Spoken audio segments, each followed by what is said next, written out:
या सृष्टि सृष्टुरद्या वहदि विधिहुदम या हवीरि या जहोत्री यदि कालसुदित्त विषय गुणाया स्थिता व्याप्य विश्वम यामाहु सर्वबीज प्रकृतिया प्राणिनं प्राणवन्तं प्रतिष्ठाभिप्रबन्नस्तनुभिरवधु वस्ताभिरष्टाभिरीश अज्ञानतिमिरान्धस्य ज्ञानाञ्जनशलाकया ചക്ഷുരുന്മീലിതം വേന തസ്മൈ ശ്രീ ഗുരവേ നമഃ. എങ്ങുമെങ്ങും നിറയും വെളിച്ചമേ, എൻ കരളിൽ കുടിയിരിക്കണമേ. എൻ്റെ പാദം ഇടറാതിരിക്കുവാൻ എന്നും എന്നിൽ കൃപ ചൊരിയണമേ. ദൈവമേ, കാത്തുകൊള്ളുകങ്ങ് കൈവിടാതിങ്ങു ഞങ്ങളെ. നാവികൻ നീ ഭവാബ്ദിക്കോരാവിവൻ തോണി നിൻ പദം.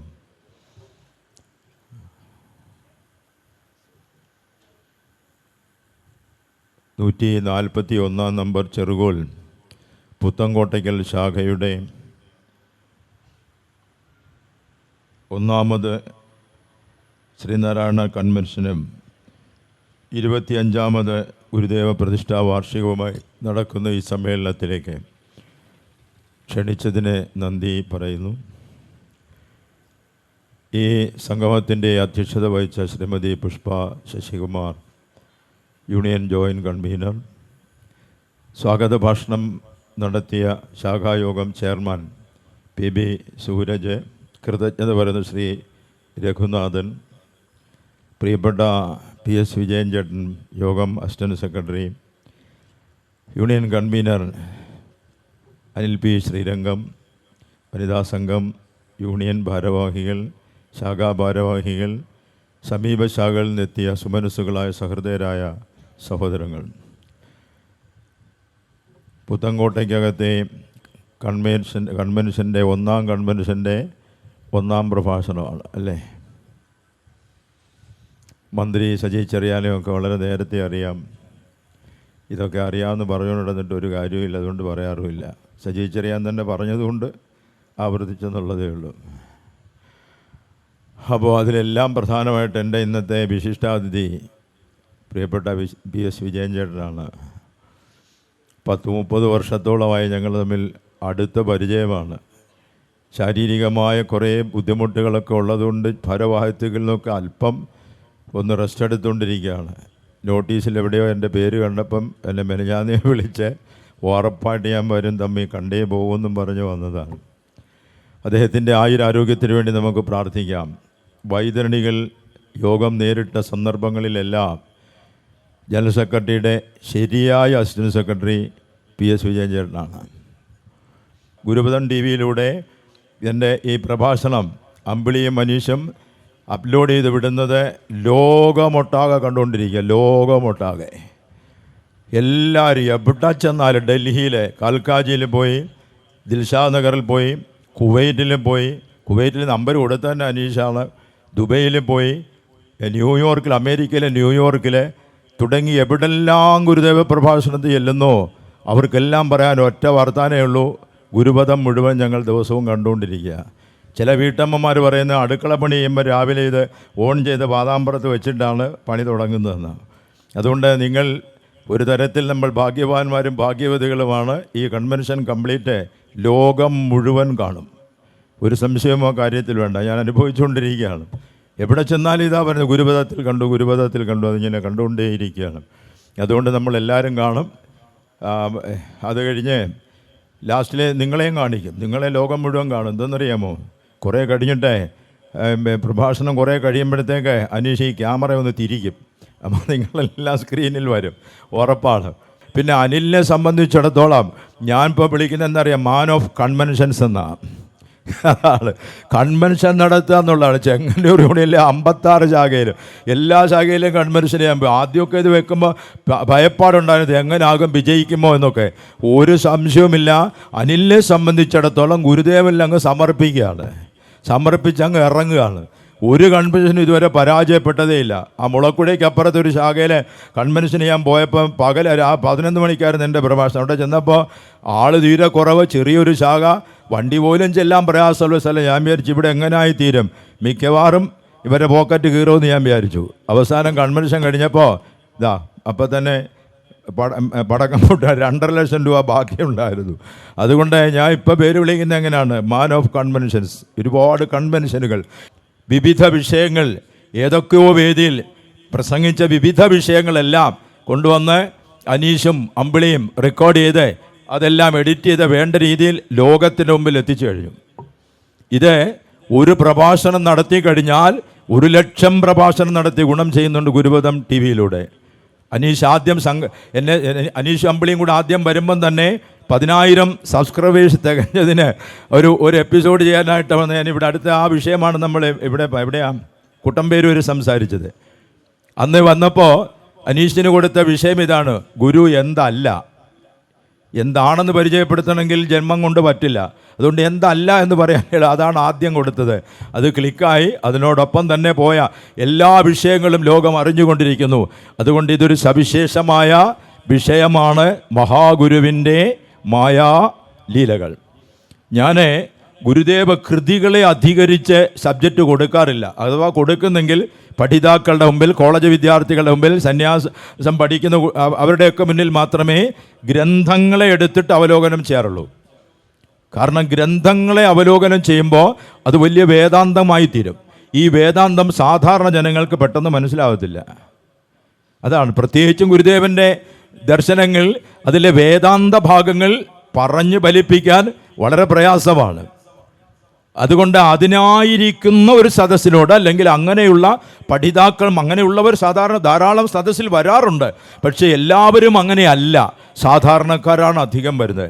അവരോട് ഞാൻ വേദാന്തം പറഞ്ഞാൽ, അല്ലെങ്കിൽ ഗുരുദേവ് ഇപ്പോൾ ദൈവദശകം എടുത്ത് വ്യാഖ്യാനിക്കാം, ആത്മോപദേശതകം വ്യാഖ്യാനിക്കാം, ചിജ്ജട ചിന്തനം, ഏത് ഗ്രന്ഥം വേണമെങ്കിലും നമുക്ക് വ്യാഖ്യാനിക്കാം. പക്ഷെ അത് പലപ്പോഴും ചിലപ്പോൾ ബാലികേറാമലയായി തീരും. ബോറടിച്ചു കഴിഞ്ഞാൽ പ്രസംഗത്തിൻ്റെ ക്ലച്ച് പോയി. അതുകൊണ്ട് സാധാരണ വിഷയങ്ങൾ എടുക്കുക, അതിനിടയിലൂടെ ഗുരുദേവ കൃതികളുടെ ഡെപ്ത്, അതിൻ്റെ ഇടയിലൂടെ ഈ പുട്ടിന് തേങ്ങാപ്പീരിടുന്നത് പോലെ കൃതികളുടെ, ഗ്രന്ഥങ്ങളുടെ, ഗുരുദേവ ദർശനങ്ങളുടെ ചില ഭാഗങ്ങൾ, ചില കൃതികളുടെ ചില ഭാഗങ്ങൾ അതിൻ്റെ ഉള്ളിലൂടെ അവതരിപ്പിച്ചാൽ സംഗതി വേഗം മനസ്സിൽ തറയും, അത് നിലനിൽക്കും എന്നാണ് ഞാൻ മനസ്സിലാക്കുന്നത്. അതുകൊണ്ടാണ് ഇത്തരം വിഷയങ്ങൾ ഞാൻ പ്രത്യേകിച്ച് സെലക്ട് ചെയ്യുന്നത്. ഇപ്പോൾ പിണ്ടനന്ദിയൊക്കെ പറയാമെന്ന് പറഞ്ഞാൽ അത് കടുകട്ടിയായ വേദാന്തമാണ്. അതൊക്കെ അവതരിപ്പിച്ച് സാധാരണ സദസ്സിൽ കൊണ്ടുവന്ന് ഒരുപാട് അറിയുന്നവരുണ്ട്, ഒരുപാട് പരിചയപ്പെടുന്നവരുണ്ട്, ഇതിനെയൊക്കെ പഠിച്ചിട്ടുള്ളവരുണ്ട്. അവരെല്ലാം നന്നായി മനസ്സിലാക്കും. പക്ഷേ നല്ലൊരു വിഭാഗത്തിനും ചിലപ്പോൾ പിടികിട്ടിയെന്ന് വരത്തില്ല. അതുകൊണ്ടാണ് ലളിതമായ ശൈലി ഉപയോഗിച്ച് ലളിതമായ ഭാഷയിൽ ഗുരുദർശനങ്ങളെ അവതരിപ്പിക്കാൻ പരിശ്രമിക്കുന്നത്. അതിൻ്റെ ഒരു ഭാഗമാണ് മഹാഗുരുവിൻ്റെ മായാലീലകൾ. ആ ഹെഡിങ് ഞാൻ കൊടുക്കാൻ കാര്യം, ലീല എന്ന് പറഞ്ഞാൽ മഹാത്മാക്കളുടെ അമാനുഷികമായ സിദ്ധിവിശേഷങ്ങൾ ഉള്ളവരുടെ ചില പ്രത്യേകമായ പ്രവൃത്തികളെയാണ് ലീലകൾ എന്ന് പറയുന്നത്. നമ്മൾ പറയും കൃഷ്ണലീല, ശ്രീകൃഷ്ണലീല, കാവ്യം തന്നെയുണ്ട് കൃഷ്ണലീല, അല്ലേ? പഴയ ഒരു സിനിമാ പാട്ടുണ്ട്, ചിലമ്പൊലിയാണ് സിനിമയുടെ പേര്. ഒരുപാട് വർഷം 65-67 കണ്ടിറങ്ങിയ സിനിമയാണ് ചിലമ്പൊലി. അതിലുണ്ട് ലീല എന്ന പ്രയോഗം. മായാമയനുടെ ലീല അതു മാനവനറിയുന്നീല, മായാമയനുടെ ലീല അതു മാനവനറിയുന്നീല, ജഗമൊരു നാടകശാല അതിലാടാതാർക്കും മേല, ജഗമൊരു നാടകശാല അതിലാടാതാർക്കും മേല. മായാമയനുടെ ലീല എന്നാ പറഞ്ഞത്. തമിഴിലുണ്ടൊരു സിനിമ തിരുവിളയാടൽ, വിളയാടലാണ് ലീല. അതുകൊണ്ട് അവതാരപുരുഷനായ മഹാഗുരുവിൻ്റെ ചില ലീലകൾ, അത് അത്ഭുതങ്ങൾ സൃഷ്ടിക്കാൻ വേണ്ടി ഗുരുദേവൻ ബോധപൂർവം ചെയ്തതല്ല. അതാണ് രസം. പലപ്പോഴും തങ്ങളുടെ കൂടാരത്തിൽ ആൾക്കൂട്ടമുണ്ടാക്കാൻ വേണ്ടി അത്ഭുതങ്ങൾ പ്രവർത്തിച്ചും ആടുകൊടുത്തും വീട് കൊടുത്തും ഒക്കെ കൂടാരത്തിൻ്റെ കീഴിൽ ആൾക്കൂട്ടം സൃഷ്ടിക്കാൻ വേണ്ടി കാണിക്കുന്ന ചില ഗിമ്മിക്കുകളാണതൊക്കെ. അവരൊക്കെ പരാജയപ്പെട്ടു പോയിട്ടുണ്ട് പലപ്പോഴും. സുനാമി അടിച്ചപ്പോഴത്തേക്ക് ആൾദൈവം പറഞ്ഞു ഓടി 3-ാം നിലയിൽ കയറിക്കുമെന്ന്. ഇപ്പോൾ പൊളിഞ്ഞില്ലേ കാര്യം? എന്നാൽ പിന്നെ സുനാമിയെ തടഞ്ഞു നിർത്താൻ വയ്യായിരുന്നു. അങ്ങനെ പരിഹസിക്കും, ജനങ്ങൾ പരിഹസിക്കും. അത്ഭുതങ്ങൾ കൃത്രിമമായി കാണിച്ച് ജനങ്ങളെ ആവാഹിക്കാൻ ശ്രമിച്ചാൽ പിൽക്കാലത്ത് പരിഹാസശരം ഏറ്റെടുക്കേണ്ടി വരും. ഗുരുദേവൻ കാണിച്ച മായാലീലകൾ കണ്ട് ആരും ഇന്ന് വരെ പരിഹസിച്ചിട്ടില്ല. എന്തുകൊണ്ട്? ജനങ്ങളെ ആകർഷിക്കാൻ വേണ്ടി കാണിച്ച ചെപ്പടി വിദ്യയല്ല. ഗുരുദേവൻ ഇത്തരം അത്ഭുതങ്ങൾ പ്രവർത്തിക്കുമ്പോൾ പല സന്യാസി ശിഷ്യന്മാരും പല ഭക്തരും പല മാധ്യമപ്രവർത്തകരും, അന്നും മാധ്യമങ്ങളുണ്ട്, അവരൊക്കെ ഗുരുദേവനോട് ഈ അത്ഭുതത്തെ പറ്റി ചോദിക്കും. അവിടുന്ന് ഇങ്ങനെ പ്രവർത്തിച്ചല്ലോ. ഇപ്പോൾ ഗുരുദേവൻ പറയും, അതേ ഭക്തന്മാർക്ക് തോന്നിയതാ, കണ്ടോ എത്ര നിസ്സാരമായിട്ട് തള്ളിക്കളയുന്നുണ്ടോ. ഗുരുദേവൻ അറിയാം ഇത് തോന്നലല്ല അത്. പക്ഷേ അതിനെ ഗുരുദേവൻ അതൊരു ഹാർഡ് വെന്യൂവായിട്ട് എടുത്തിട്ട് അതിനെ അടിച്ചുറപ്പിക്കാൻ ശ്രമിച്ചാൽ നാളെ പരിഹാസപാത്രമാകേണ്ടി വരും. യാദൃച്ഛികമായി സംഭവിച്ചു പോകുന്നതാണ്. ബോധപൂർവം ചെയ്തതാണോ ഇല്ലേ എന്നുള്ളത് നമുക്കറിയത്തില്ല. കേട്ട് നോക്കുക, എന്നിട്ട് വിലയിരുത്തുക. ഈ സംഭവങ്ങളെല്ലാം തന്നെ ഞാൻ എടുത്ത് പുസ്തകങ്ങൾ വായിച്ചെടുത്തത് കുറേയുണ്ട്. അതിനേക്കാളുപരി പല വേദിയിലും ഞാൻ പറഞ്ഞിട്ടുള്ള ഗുരുദേവനെ വ്യക്തിപരമായി അടുത്ത് കണ്ട് അറിഞ്ഞ 4 മഹാവ്യക്തിത്വങ്ങൾ. ഒന്ന് ബാലപണിക്കർ സാറ്, CR കേശവ വൈദ്യൻ സാറ്, ഭാർഗവ വൈദ്യൻ സാറ്, ആശാന്റെ ധർമ്മപത്നി ഭാനുമതി അമ്മ. 20-ാം തീയതി ആകുമ്പം അവരുടെ ചരമദിനമാണ്. 976 ഫെബ്രുവരി 20-നാണ് മരിക്കുന്നത്. ഈ 4 പേരുമായി സംസാരിക്കുമ്പോൾ അവരിൽ നിന്ന് കിട്ടിയ അറിവുകൾ, ചെമ്പഴന്തിയിലും പരിസരത്തിലുമുള്ള പഴയ ആൾക്കാരിൽ നിന്ന് കിട്ടിയ അറിവുകൾ, ഇതെല്ലാം കൂടി ചേർത്ത് വെച്ചാണ് ഞാൻ ഈ വിഷയം നിങ്ങളുടെ മുമ്പിൽ സമർപ്പിക്കുന്നത്. ഏറ്റവും ആദ്യത്തെ മായാലീല ജനനത്തിൽ തന്നെയാണ്. ജനിച്ചു തന്നെ അത്ഭുതമായിട്ടാണ് ഗുരുദേവൻ്റെ ജനനം. നമുക്കറിയാം ഗുരുദേവന് 3 സഹോദരിമാരുണ്ടായിരുന്നു. 3 പേരും ഗുരുദേവനേക്കാൾ മൂത്തവരായിരുന്നു. ദേവി, കൊച്ചു, മാത എന്ന് 3 പേരാണ്. 4ാമത് മകനായിട്ട് ഗുരുദേവൻ ജനിക്കുന്നു. കുട്ടിയമ്മ പ്രസവവേദന കൊണ്ട് പൊളയുകയാണ് ചെമ്പഴന്തിയിലെ ആ ചെറിയ കുടിലിൽ. പൊളയാം. വയറ്റാട്ട് സ്ത്രീകൾ ശുശ്രൂഷിച്ചുകൊണ്ടിരിക്കുന്നു. പാതിരാ കഴിഞ്ഞിട്ടും ഒന്നും സംഭവിക്കുന്നില്ല. മാടനാശാൻ വയൽവാരം വീടിൻ്റെ മുറ്റത്തുകൂടെ അങ്ങോട്ടും അങ്ങോട്ടും നടന്നുകൊണ്ടിരിക്കുന്നു. ഇന്നത്തെ പോലെ ആശുപത്രികളും സൗകര്യങ്ങളും ഒന്നും ഇല്ല. ഒരു വയറ്റാട്ടി സ്ത്രീ പുറത്തു വന്നത് നമ്മുടെ സിനിമയിൽ അഭിനയിച്ചിരുന്ന NL ബാലകൃഷ്ണൻ, ബാലേട്ടൻ, വലിയ വണ്ണമുള്ള അദ്ദേഹത്തിൻ്റെ അമ്മൂമ്മയാണ്. അദ്ദേഹം തന്നെയാണ് ഈ കഥ എന്നോട് പറഞ്ഞത്. വന്നിട്ട് പറഞ്ഞു, കുട്ടിയമ്മ പ്രസവിച്ചു. ഇപ്പോൾ മാടനാശാന് സമാധാനമായി. പ്രസവം കഴിഞ്ഞല്ലോ. നമ്മുടെ നാടൻ വർത്താനത്തിൽ പറയും 2 2 പാത്രമായല്ലോ, ദൈവമേ സമാധാനം, പാത്രമായി. മാടനാശാന് സമാധാനമായി. വീണ്ടും ഈ വയറ്റാട്ട് സ്ത്രീ പറഞ്ഞു, ജനിച്ചത് ആൺകുട്ടിയാണ്. ഒന്നുകൂടി സന്തോഷമായി. 3 പെൺമക്കൾ കഴിഞ്ഞൊരു മകൻ ജനിക്കുമ്പോൾ തീർച്ചയായും സന്തോഷം വരുമല്ലോ. പക്ഷേ എന്നെ സംബന്ധിച്ചിടത്തോളം പെൺമക്കളാണ് കൂടുതൽ നല്ലതെന്നാണ് എൻ്റെ അഭിപ്രായം. പെൺമക്കളെ കൊണ്ടേ അവസാനം ഉപകാരം വരത്തുള്ളൂ. നമ്മൾ അവസാനം കട്ടിലോടൊട്ടി ഊർദ്ധശ്വാസം വലിച്ചു കിടക്കുന്ന സമയത്ത് മകനെ നമ്മൾ പഠിച്ച് ബിരുദാനന്തര ബിരുദമൊക്കെ എടുത്ത് അവനങ്ങ് ഇംഗ്ലണ്ടിലോ അമേരിക്കയിലോ UAE ഒക്കെ ആയിരിക്കും. അവിടെ നിന്ന്, ഹലോ അച്ഛനുണ്ടോ, അമ്മയുണ്ടോ, അതോ തട്ടിപ്പോയോ, ഞാനൊരു 16 എണ്ണത്തിനങ്ങ് വന്നാൽ പോരെ എന്ന് ചോദിക്കും. പെമ്മക്കളുണ്ടെങ്കിലോ ഏത് ഉഗാണ്ട ജോലി ചെയ്താലും അവളിഞ്ഞ് വരും. അച്ഛൻ കിടപ്പിലായ അമ്മ കിടപ്പിലായെന്ന് പറഞ്ഞാൽ മകളിഞ്ഞ് വരും. അടുത്തിരുന്ന് കാല് തിരുമ്പും കൈ തിരുമ്പും വെള്ളം തരും, വേദനിക്കുന്നു, ചോദിക്കും, ശുശ്രൂഷിക്കും. അത് പെമ്മക്കളെ കൊണ്ടേ പറ്റൂ. പക്ഷെ അവഗണന ജനിക്കുമ്പോൾ മുതൽ തുടങ്ങുകയാണ്. ഒരു പെണ്ണിനോടുള്ള അവഗണന എപ്പോൾ തുടങ്ങുന്നു മലയാളികളെന്ന് ചോദിച്ചാൽ വിവാഹത്തോടനുബന്ധിച്ചോ പ്രായപൂർത്തിയാകുമ്പോഴോ ഒന്നുമല്ല, ജനിച്ചു വീഴുമ്പോഴേ പെണ്ണിനോട് അവഗണനയാണ് മലയാളിക്ക്. കാരണം ഒരു സ്ത്രീ പ്രസവിച്ചു എന്ന് വാർത്ത കേട്ടാൽ നമ്മൾ ആദ്യം എന്ത് ചോദിക്കും? കുട്ടി കുട്ടി കുട്ടി ആണോ പെണ്ണോ? ഉണ്ടോ? അവിടെ തുടങ്ങുക അവഗണന. ആരെങ്കിലും കുട്ടി പെണ്ണോ ആണോ എന്ന് ചോദിക്കൂ. കുട്ടി ആണോ പെണ്ണോ എന്നാണ് ചോദിക്കുന്നത്. എന്നോടാരെങ്കിലും പറയുന്ന ആരെങ്കിലും പ്രസവിച്ചെന്നാൽ ഞാൻ ഉടനെ ചോദിക്കും, കുട്ടി പെണ്ണോ ആണോ എന്നെടുത്ത് ചോദിക്കും. എൻ്റെ മകൾ ജനിച്ചപ്പോൾ ആരോ ചോദിച്ചു, കുട്ടി ആണോ പെണ്ണോ? ഞാൻ പറഞ്ഞ പെണ്ണല്ല, പൊന്നാ. പെമ്മക്കളെ അവസാനം ഉപകരിക്കുന്നത്. ഒരുപാട് കഥകൾ ഞാൻ കണ്ടിട്ടുണ്ട് ജോലി ചെയ്യുന്ന സമയത്തൊക്കെ.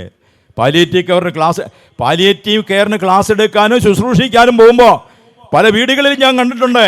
ആമക്കൾ ദൂരെ നിന്ന് ഡയലോഗ് ഇടത്തേ ഉള്ളൂ. പെമ്മക്കളാണ് താങ്ങിയിരുത്തുന്നതും കുളിപ്പിക്കുന്നതും പൗഡർ ഇടുന്നതും കഞ്ഞി കൊടുക്കുന്നതും എല്ലാം. അതുകൊണ്ട് പെമ്മക്കളാണ് നല്ലത്. നിങ്ങൾക്കറിയാമോ ഒരു സംഭവം? പെമ്പട്ടിക്കാണ് ആമ്പട്ടിയേക്കാൾ കൂടുതൽ സ്നേഹം. പേവിഷ ബാധിച്ചാൽ പോലും യജമാനനെ കടിക്കാതെ പെമ്പട്ടിയാണെന്നാ വെറ്റിനറി ഡോക്ടർമാർ പറയുന്നത്. പേ ബാധിച്ചാൽ പോലും യജമാനെ പെമ്പട്ടി കടിക്കത്തില്ല, ആമ്പട്ടി കടിക്കും.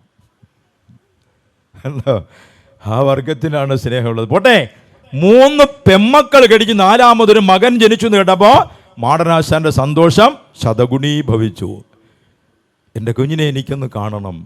വയറ്റാട്ടി സ്ത്രീ നിന്ന് കരയാൻ തുടങ്ങി. ബാലേട്ടൻ്റെ അമ്മൂമ്മ നിന്ന് കരഞ്ഞു.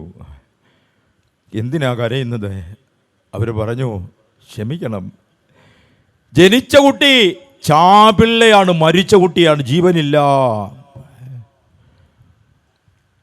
എന്തുകൊണ്ടാണ് ജീവനില്ല എന്ന് പറയാൻ കാരണം, കരയുന്നില്ല. കരയാത്തത് കൊണ്ട്, കൈകാലുകൾ ചലിപ്പിക്കാത്തത് കൊണ്ട് കുട്ടിക്ക് ജീവനില്ല. സങ്കടം പറഞ്ഞപ്പം മാടനാശാൻ പറഞ്ഞു, എങ്കിലും എൻ്റെ സീമന്തപുത്രനാണ്, ചാപിള്ളയായാലും എനിക്ക് അതിനെ ഒന്ന് കാണണം, ഒന്ന് കാട്ടിത്തരൂ. പാളയിൽ കിടത്തി, വിശ്വഗുരുവിനെ പാളയിൽ കിടത്തി അച്ഛൻ്റെ മുമ്പിൽ കൊണ്ടുവച്ച്. അന്നൊക്കെ പാളയിലിട്ടാണ് കുളിപ്പിക്കുക. നമ്മളൊക്കെ പാളയിലിട്ട് കുളിപ്പിച്ചവരാ. അതിൻ്റെ ഗുണം കാണാനും ഉണ്ട്. ഇപ്പം റബ്ബർ ഷീറ്റിലാണ്. ജനിച്ച് വീഴുമ്പോഴേ തെറിച്ച് ചാടുന്ന സാധനത്തിലിട്ടാണ് വളർത്തുന്നത്. പിന്നെ ഇത് ബ്രേക്ക് ഇടാൻ ചാടാതിരിക്കുന്നത് എങ്ങനെ? പാളയ്ക്കൊരുപാട് ഔഷധ ഗുണങ്ങളുണ്ട്. എൻ്റെ മകൻ തിരുവനന്തപുരം കിംസ് ആശുപത്രിയിലെ ഓർത്തോപീഡീഷ്യനാണ്. അതിൻ്റെ സർജനാണ് അവൻ്റെ ഭാര്യ ഗർഭിണിയായപ്പോൾ എന്നോട് പറഞ്ഞു, 5-6 പാള സംഘടിപ്പിച്ച് വെക്കണേന്ന്. കാരണം അവൻ അതിൻ്റെ ഗുണം മനസ്സിലാക്കിയിട്ടുണ്ട്. ഇപ്പം പാള കാണാനില്ല, അടയ്ക്കാമരവും കാണാനില്ല. തോന്നയ്ക്കൽ, ആശാൻ ജനിച്ച തോന്നയ്ക്കലിലെ ഗവൺമെൻറ് ഹയർ സെക്കൻഡറി സ്കൂളിൽ ആനിവേഴ്സറിക്ക് ഗസ്റ്റായിട്ട് ചെന്നപ്പോൾ മലയാളം പഠിപ്പിക്കുന്ന ടീച്ചർ പറഞ്ഞു, തുമ്മ തേടും തൻ പാള കിണറ്റില് ടോമൽ കയ്യാൽ കയറു വലിച്ചുടൻ. അമ്മ പറഞ്ഞു, ഭാനുമതി അമ്മ എന്നോട് പറഞ്ഞു, ആശാൻ ഈ വരികൾ എഴുതുമ്പോൾ ആ മുറ്റത്ത് കാണുന്നൊരു കിണറില്ലേ, ഇപ്പുറത്ത് ആശാനിരുന്ന് എഴുതുന്ന എഴുത്തുപുരയും അപ്പുറത്ത് താമസിക്കുന്ന ചെറിയ ഓലയിട്ട വീട്, അതിൻ്റെ മുമ്പിൽ ഒരു കിണറുണ്ട്. ആ കിണർ ഇപ്പോഴും സൂക്ഷിച്ചിട്ടുണ്ട്. ആ കിണറിൽ അമ്മ നിന്ന് വെള്ളം വലിച്ചു കോരുന്ന സന്ധ്യാസമയത്താണ് ആശാൻ ഈ വരികൾ എഴുതുന്നത്. തുമ്മ തേടും തൻ പാള കിണറ്റില് ടോമൽ കയ്യാൽ കയറു വലിച്ചുടൻ. അമ്മയെ പാടി കേൾപ്പിച്ചിട്ട് പറഞ്ഞു, മാതങ്കിയുടെ കൈ ഓമൽ കൈ അല്ല, പക്ഷെ നിൻ്റെ കൈ ഓമലായതുകൊണ്ടാണ് ഞാനിവിടെ അങ്ങനെ എഴുതിയത്. ആശാൻ പറയുണ്ടായെന്ന് അമ്മ തന്നെ പറഞ്ഞായിരുന്നു. അതാണ് ടീച്ചർ പറയുക. അങ്ങനെ ഈ കവിത പഠിപ്പിക്കായിരുന്നു സ്കൂളിൽ. 8ാം ക്ലാസ്സിലോ 9ാം ക്ലാസ്സിലോ ആണ്. കുട്ടികൾ എഴുന്നേറ്റ് ചോദിച്ചു, പാള കൊണ്ടെങ്ങനെയാ വെള്ളം കോരുന്നതെന്ന്. SSA പ്രകാരം ചോദ്യം വന്നു കഴിഞ്ഞാൽ ടീച്ചർ പാള കൊണ്ടുവന്ന് വെള്ളം കോരി കാണിച്ച് കൊടുത്തില്ലെങ്കിൽ പണി കിട്ടും. ടീച്ചർ പാള തേടി ഇറക്കി. തോന്നയ്ക്കലുമില്ല, ആറ്റിങ്കലുമില്ല, ചെറയും കീഴങ്ങാടി എന്ന് ടീച്ചറെ പാളയും പൊക്കിക്കൊണ്ടുവന്ന് കുട്ടികളെ കാണിക്കുക. അതാണ് ഇന്ന് പാള കാണാനില്ല. പാളയിൽ കിടത്തിയാൽ അതിൻ്റെ ഔഷധ ഗുണമുണ്ട്. പോട്ടെ, അത് വിഷയം നമ്മുടെ അതല്ല. അത് കഴിഞ്ഞ് റബ്ബർ ഷീറ്റിട്ട് തെറിപ്പിച്ചിട്ട് പിന്നെ സ്പ്രിങ് ഉള്ള തൊട്ടിലും കിടന്ന് പിന്നെ ബ്രേക്ക് ഇടാൻ ചാടാതിരിക്കുന്നതിന് നമ്മളെയൊക്കെ ആട്ടി ഉറക്കിയത് കഴുക്കോലിലോ ഹുക്കിലോ കയറ് കൊണ്ട് തൊട്ടിൽ കെട്ടി അതിൽ തുണി വെച്ച് തൊട്ടിലുണ്ടാക്കി തൊട്ടിൽ പാലം വെച്ച നീളത്തിലാട്ടും. ആരീരീരാരീരീരാരോ. ആ വാക്കിൻ്റെ അർത്ഥം എന്താണെന്നറിയാമോ? ആരോ ആരോ ആരോ. ഈ തൊട്ടിൽ കിടക്കുന്ന ആരും ആകാം. ആരോ ആരോ ആരോ എന്ന ഈ രാരീരോ എന്ന് പറഞ്ഞു. അതാണ് ബിച്ചുവേട്ടൻ കുറച്ചുകൂടെ മനോഹരമായി, ബിച്ചു തിരുമല, പ്രിയപ്പെട്ട ബിച്ചുവേട്ടൻ അത് മലയാള സിനിമയ്ക്ക് പാട്ടായി എഴുതിയപ്പോൾ ആരാകും നിങ്ങൾ ആരാകും ആർക്കു ചെല്ലാനാകും, അങ്ങനെ നീളത്തിലാട്ടാമായിരുന്നു. അല്ലെങ്കിൽ ഒമ്മന തിങ്കൾ കീടാവോ ആട്ടാമായിരുന്നു. ഇപ്പം തൊട്ടിലെ കഴുക്കോലിലുമല്ല കയറിലുമല്ല, തൊട്ടിലെല്ലാം സ്പ്രിങ് ഫിറ്റ് ചെയ്ത് വെച്ചിരിക്കുക. ഡക്കി ഡക്കി എന്ന് കുലുക്കി കുലുക്കി കുലുക്കി അവിടെ നിന്ന്. അതിന് പറ്റിയ പാട്ടായിപ്പോൾ അതല്ല, ജിമിക്കി കമ്മൽ എന്ന് പറഞ്ഞ് കുലുക്കിയാൽ ശരിയായി അല്ലേ? ബ്രേക്ക് ഡാൻസ് അടിച്ചു കൊണ്ടുവരിക. പഴയ കാലത്ത് പാളയിലാണ് വിശ്വഗുരുവിനെ മഹാഗുരുവിനെ പാളയിൽ കിടത്തി അച്ഛൻ്റെ മുമ്പിൽ കൊണ്ടുവച്ചു. മായാലീല നമ്പർ 1 അവിടെ തുടങ്ങുന്നു. ജനിച്ച് വീണാലുടനെ കരയണം. കരയാത്ത കുഞ്ഞുങ്ങളെ ഡോക്ടർമാർ എന്ത് ചെയ്യുന്നറിയാമോ? ജനിച്ചാൽ കരയാത്ത കുഞ്ഞുങ്ങളെ തലകിഴുക്കാമ്പാട് തൂക്കിയങ്ങെടുക്കും. കാല് മുകളിലും തല താഴെയുമായിട്ട് വവ്വാല് തൂങ്ങിക്കിടക്കുന്ന പോലെ കരയാത്ത കുഞ്ഞിനെ അങ്ങ് തൂക്കിയെടുക്കും. എന്നിട്ട് പിടിച്ച് ഞാൻ കുലുക്കും. വവ്വാലെന്താ കിഴുക്കാമ്പാട് കിടക്കുന്നറിയാമോ? ഇവിടെ ഇരിക്കുന്ന അമ്മമാർക്കും മുത്തശ്ശിമാർക്കും എല്ലാം നല്ലൊരു സംഭവം പറഞ്ഞുതരാം. പറഞ്ഞാൽ കേൾക്കാത്ത പുതിയ തലമുറയുണ്ടെങ്കിൽ, ആൺകുട്ടികളാകട്ടെ പെൺകുട്ടികളാകട്ടെ, ധിക്കാരം കാണിച്ച് ഇങ്ങോട്ട് വാടാന്ന് വിളിച്ചാൽ അങ്ങോട്ട് പോയിരിക്കും. ആ സൈസ് സാധനങ്ങളോട് പറയണം, അമ്മ പറഞ്ഞാൽ അനുസരിച്ചില്ലെങ്കിൽ അടുത്ത ജന്മം വവ്വാലായിട്ട് കിഴുക്കാമ്പാട് കിടക്കുമെന്ന് പറഞ്ഞാൽ മതി. ഇത് തമിഴന്മാർ പഠിപ്പിക്കുന്ന അവരൊരു സതുപദേശമായത്. തായ് ചൊല്ല് കേളാതെ വവ്വാല് തലൈകീഴ് ശവടുമേലെന്ന് പറയും. തായ് ചൊല്ല് കേളാതെ വവ്വാല് തലൈകീഴ് ശവടുമേലെ. അമ്മ പറഞ്ഞാൽ അനുസരിച്ചില്ലെങ്കിൽ വവ്വാലായിട്ട് കിഴുക്കാമ്പാട് കിടക്കേണ്ടി വരും. നിപ്പ വൈറസ് വായി കൂടെ വരുമെന്നും കൂടെ പറഞ്ഞാൽ അവർ അനുസരിക്കാൻ സാധ്യതയുണ്ട്. അങ്ങനെ കുട്ടി ഇങ്ങനെ തൂക്കിപ്പിടിക്കും കിഴുക്കാമ്പാട്, എന്നിട്ടിട്ട് കുലുക്കും. എന്തിനാ? കരയിക്കാൻ. അപ്പോഴും കരഞ്ഞില്ലെങ്കിലോ പിടിച്ച് പുറകോട്ട് വളയ്ക്കും. എന്നിട്ടും കരഞ്ഞില്ലെങ്കിലോ തൊണ്ടേ കൈയിട്ട് കറക്കും, സൂചിയിട്ട് കുത്തും, വെള്ളം കോരിയാട്ടിക്കും. അമ്മമാരും ആയിരിക്കും ഡോക്ടർമാരത്ര ക്രൂരന്മാർ. ഈ ചോര കുഞ്ഞിനോട് ഇവന്മാർ ഇങ്ങനെയൊക്കെ ചെയ്ത് കളയുമെന്ന്. എന്തിനായി ചെയ്യിക്കുന്നറിയോ? കരയിക്കാനാ. കുഞ്ഞ് കരഞ്ഞില്ല എങ്കിൽ അതിൻ്റെ വെപ്രാളം പ്രയാസം പ്രസവിച്ച അമ്മയ്ക്കും ബന്ധുക്കൾക്കുമല്ല ഡോക്ടർക്ക്. കാരണം കരഞ്ഞു കഴിഞ്ഞെങ്കിലേ കുട്ടി ഏങ്ങിയെങ്കിലേ ആദ്യത്തെ ശ്വാസം ഉള്ളിൽ കടക്കൂ. ശ്വാസം ഉള്ളിൽ കടക്കുന്നതോടുകൂടി ഒരു മഹാത്ഭുതം നടക്കുന്നു. ഹൃദയത്തിൻ്റെ നടുഭിത്തിയിൽ കൂടെ കൊടുത്തിരിക്കുന്ന ഒരു വാൽവുണ്ട്, ഫൊറാമിൻ ഒവൈൽ എന്ന വാൽവ്. ആ വാൽവിൻ്റെ പ്രയോജനം എന്താ? ഗർഭസ്ഥ ശിശുവിൻ്റെ ശരീരത്തിൽ ശുദ്ധാശുദ്ധ രക്തം ഒന്നിച്ചാണ് സപ്ലൈ പോകുന്നത്. അതിന് ഈ വാൽവ് വേണം. ജനിച്ചു വീണ് കഴിഞ്ഞാൽ ഏങ്ങുമ്പോൾ ആദ്യമായി ഓക്സിജൻ ഉള്ളിൽ കടക്കുന്നു. പിന്നെ ഈ വാൽവിൻ്റെ ആവശ്യമില്ല. ഓട്ടോമാറ്റിക്കായിട്ട് വാൽവ് അടഞ്ഞു പോകും. ഒരു കാർഡിയോളജിസ്റ്റും അവിടെ ഇല്ല, ഒരു ഹാർട്ട് ലങ് മെഷീനും അവിടെ ഇല്ല, ബ്ലഡ് കൊടുക്കേണ്ടി വരുന്നില്ല. ആരാണിത് പ്രവർത്തിക്കുന്നത് ചോദിച്ചാൽ അതാണ് ഞാൻ ആദ്യം പാടിയത്. മായാമയനുടലീല അതു മാനവനറിയുന്നീല. അപ്പം തന്നെ അടഞ്ഞു പോകും. കരഞ്ഞില്ലെങ്കിൽ ഏങ്ങുകയില്ല, ഏങ്ങിയില്ലെങ്കിൽ ശ്വാസം എടുക്കൂല, ശ്വാസം എടുത്തില്ലെങ്കിൽ വാൽ വടയൂല. അപ്പോൾ കുട്ടിയുടെ ശരീരത്തിൽ നീലരക്തമോടും. സയനോട്ടിക് ബ്ലൂ ബേബി എന്ന് മെഡിക്കൽ സയൻസ് പറയുന്ന നീലനിറം വന്ന് കുട്ടി മരിച്ചു പോകാൻ സാധ്യത വളരെ കൂടുതലാണ്. മെഡിക്കൽ സയൻസിന് പോലും ചോദ്യചിഹ്നമായിട്ടാണ് മഹാഗുരുവിൻ്റെ മായാലീലകളുടെ തുടക്കം. കരഞ്ഞിട്ടേയില്ല. കരഞ്ഞില്ലെന്ന് മാത്രമല്ല, അതിലേറെ അത്ഭുതം. മാടനാശാൻ സങ്കടത്തോടെ തൻ്റെ സീമന്തപുത്രന്റെ മുഖത്ത് നോക്കി നിൽക്കവേ വിശ്വമഹാകവി കുമാരനാശൻ പറഞ്ഞതുപോലെ, അൻപാർന്നവരുണ്ടോ പരവിജ്ഞാനികളുണ്ടോ, വമ്പാക വെടിഞ്ഞുള്ളവരുണ്ടോ ഇതുപോലെ. നാരായണമൂർത്തേ ഗുരുനാരായണമൂർത്തേ, നാരായണമൂർത്തേ പരമാചാര്യ നമസ്തേ. ആശാൻ സമാനതകളില്ലാത്ത കവിയാണ്. ആശാൻ അപ്രമേയൻ. വിഷയം പലയിടത്തും പറഞ്ഞ വിഷയമാണ്. സമാനതകളില്ലാത്ത കവിയാണ് പറയുന്നത്. പരമ ആചാര്യ, ഇതിനപ്പുറം ഒരു ആചാര്യനില്ല. ഇതാണ് ടാഗോർ അടിവരയിട്ടും എഴുതി വെച്ചത്. ഇതിന് സമാനമായ ഒരു ആചാര്യനെ ഞാൻ ലോകത്തെവിടെയും കണ്ടില്ല എന്ന് പറഞ്ഞത് SNDP-ക്കാരുമല്ല, കുമാരനാശാനുമല്ല, ബഷീർ ഡോക്ടറുമല്ല, ടാഗോറാണ്. പറഞ്ഞതല്ല, എഴുതി വെച്ചിട്ടുണ്ട്. ശിവഗിരി കാണാം. പരമാചാര്യ എന്ന് ആശാൻ വിശേഷിപ്പിക്കുമ്പോൾ ആ വിശേഷണത്തിന് തലയ്ക്കൽ ആശാൻ പ്രയോഗിച്ചൊരു പ്രയോഗമുണ്ട്. അൻപാർന്നവരുണ്ടോ പരവിജ്ഞാനികളുണ്ടോ. ആ രണ്ടാമത്തെ വാക്കാണ് എംഫസൈസ് ചെയ്യേണ്ടത്. അൻപ് അവിടുത്തെ ജീവിതവ്രതമാണ്. അതുകൊണ്ട് ഒരു പീഡ എറുമ്പിനെന്നൊക്കെ പഠിപ്പിച്ചു തന്നത്. രണ്ടാമത് പരവിജ്ഞാനി എന്ന് പറഞ്ഞാൽ പരഹൃദയജ്ഞാനം. മറ്റുള്ളവരുടെ മനസ്സറിയാൻ ഇതുപോലെ കഴിവുണ്ടായിരുന്നൊരു അവതാരമില്ല എന്നാശാൻ പറഞ്ഞത്. പരവിജ്ഞാനികളുണ്ടോ? മനസ്സിൽ ചിന്തിക്കുന്നതിന് മുമ്പേ ഗുരുദേവൻ കാര്യം മനസ്സിലാക്കും. നമ്മൾ പറയാറുണ്ട്, നമ്മൾ മനസ്സിൽ കാണുമ്പോൾ അവൻ മാനത്ത് കണ്ടെന്നല്ലേ. ഗുരുദേവൻ്റെ സ്റ്റൈൽ അതാണ്. തുടർന്ന് അങ്ങോട്ട് പറയുന്ന മായാലീലകളിലേക്ക് വരുമ്പോൾ നമുക്ക് കാണാം അത് കുറേ കൂടുതൽ. പാളയിൽ കിടക്കുന്ന സമയത്ത് പരഹൃദയജ്ഞാനത്തിലൂടെ അച്ഛൻ്റെ ദുഃഖം ജനിച്ചു വീണപ്പോഴേ കണ്ടു. ആരും ഒന്നും പ്രോത്സാഹിപ്പിച്ചില്ല, പ്രേരിപ്പിച്ചില്ല. ആദ്യത്തെ മായാലീല അവിടെ തുടങ്ങുന്നു. അച്ഛൻ നിന്ന് കണ്ണുനീർ വാർക്കുന്നത് കണ്ടപ്പോ പാളയെ കിടന്ന് കയ്യും കാലും അനക്കി കാണിച്ചു. അച്ഛാ, ഞാൻ മരിച്ചിട്ടൊന്നുമില്ല, ഇതൊരു നമ്പരാണ് കണ്ടോ. കാരണം ജനിച്ചതേ യോഗനിദ്രയിലാണ്.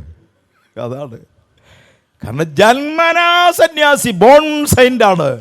അങ്ങനെ ഭാരതത്തിന്റെ ഋഷികുലത്തിൽ ഒരാളേ ഉള്ളൂ. ഒരുപാട് ഋഷിമാരുടെ ചരിത്രം വായിച്ചും പഠിച്ചും അറിഞ്ഞും നോക്കി. അത് ബ്രഹ്മർഷിമാരായാലും സന്യാസിമാരായാലും ആരായാലും പൂർവാശ്രമത്തിൽ ഒരു പേരെ, ജനിച്ചു കഴിഞ്ഞ് ദീക്ഷ സ്വീകരിക്കുമ്പോൾ മറ്റൊരു പേര്. സ്വാമി വിശ്വാമിത്ര മഹർഷിക്കും കണ്വനും ദുർവാസാവിനും ഒക്കെ പൂർവാശ്രമത്തിൽ വേറെ പേരുണ്ട്. ആ പേരുകൾ മാത്രം പ്രസിദ്ധീകരിച്ചിരിക്കുന്ന സംസ്കൃത കൃതിയുണ്ട്. എൻ്റെ കയ്യിലുണ്ടാ കൃതി. പക്ഷേ ആ പൂർവാശ്രമത്തിലെ പേരൊന്നും ഞാൻ വെളിയിൽ പറയത്തില്ല, പറയാൻ പാടില്ല. കാരണം ബ്രഹ്മർഷിമാരുടെ ഒന്നും പൂർവാശ്രമത്തിലെ പേരൊന്നും വെളിപ്പെടുത്താൻ പാടില്ല. അവരെ പൂർവ്വകാലം തേടി പോകാനും പാടില്ല. സമീപകാലത്തിൽ നമുക്കറിയാവുന്ന ചില പേരുകൾ സൂചനയ്ക്ക് വേണ്ടി പറയാം. സ്വാമി വിവേകാനന്ദൻ്റെ പൂർവാശ്രമത്തിലെ പേര് എല്ലാവർക്കും അറിയാം. ഞാൻ പ്രസംഗിക്കേണ്ട എല്ലാവർക്കും അറിയാം. നരേന്ദ്രൻ അല്ലേ? നരേന്ദ്രൻ എന്നായിരുന്നു. സംസ്കൃത ഭാഷയും വേദാന്തവും ഭഗവത്ഗീതയും പഠിക്കാൻ എനിക്ക് പ്രചോദനമായി തന്ന ഗുരു സ്വാമി ചിന്മയാനന്ദ സരസ്വതി. പൂർവാശ്രമത്തിലെ പേര് പൂതമ്പള്ളി ബാലമേനോൻ. ഒന്നുകൂടെ അങ്ങോട്ട് പോയി കഴിഞ്ഞാൽ എറണാകുളം നോർത്ത് സ്റ്റേഷനിൽ അദ്ദേഹത്തിൻ്റെ ഇരട്ടപ്പേരിട്ടിട്ടുണ്ടായിരുന്നു ടൈഗർ. കാരണം സ്ഥിരം റൗഡികളിൽ 10 പേരിൽ ഒരാളായിരുന്നു ഇദ്ദേഹം.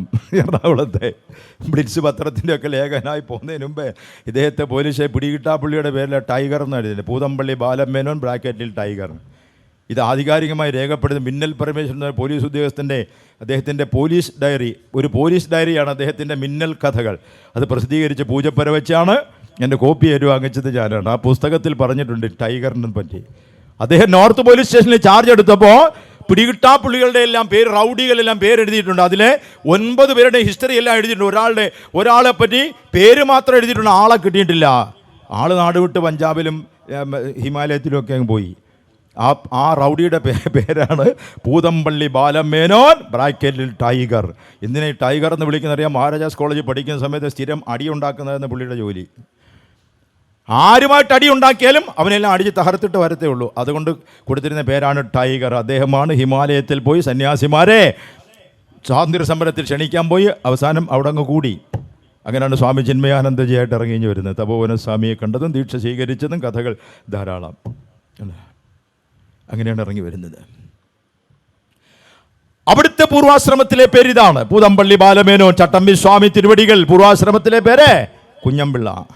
കണ്ടോ? എല്ലാ ഋഷിമാർക്കും സന്യാസിമാർക്കും പൂർവാശ്രമത്തിൽ ഒരു പേര്, ദീക്ഷ സ്വീകരിച്ചതിന് ശേഷം ഒരു പേര്. ജന്മനാ സന്യാസിയായ, ദീക്ഷ സ്വീകരിക്കാതെ സന്യാസിയായ, ബോൺ സൈൻഡായ ഒരു ഋഷിയേക്ക് ഭാരതത്തിലുള്ളൂ.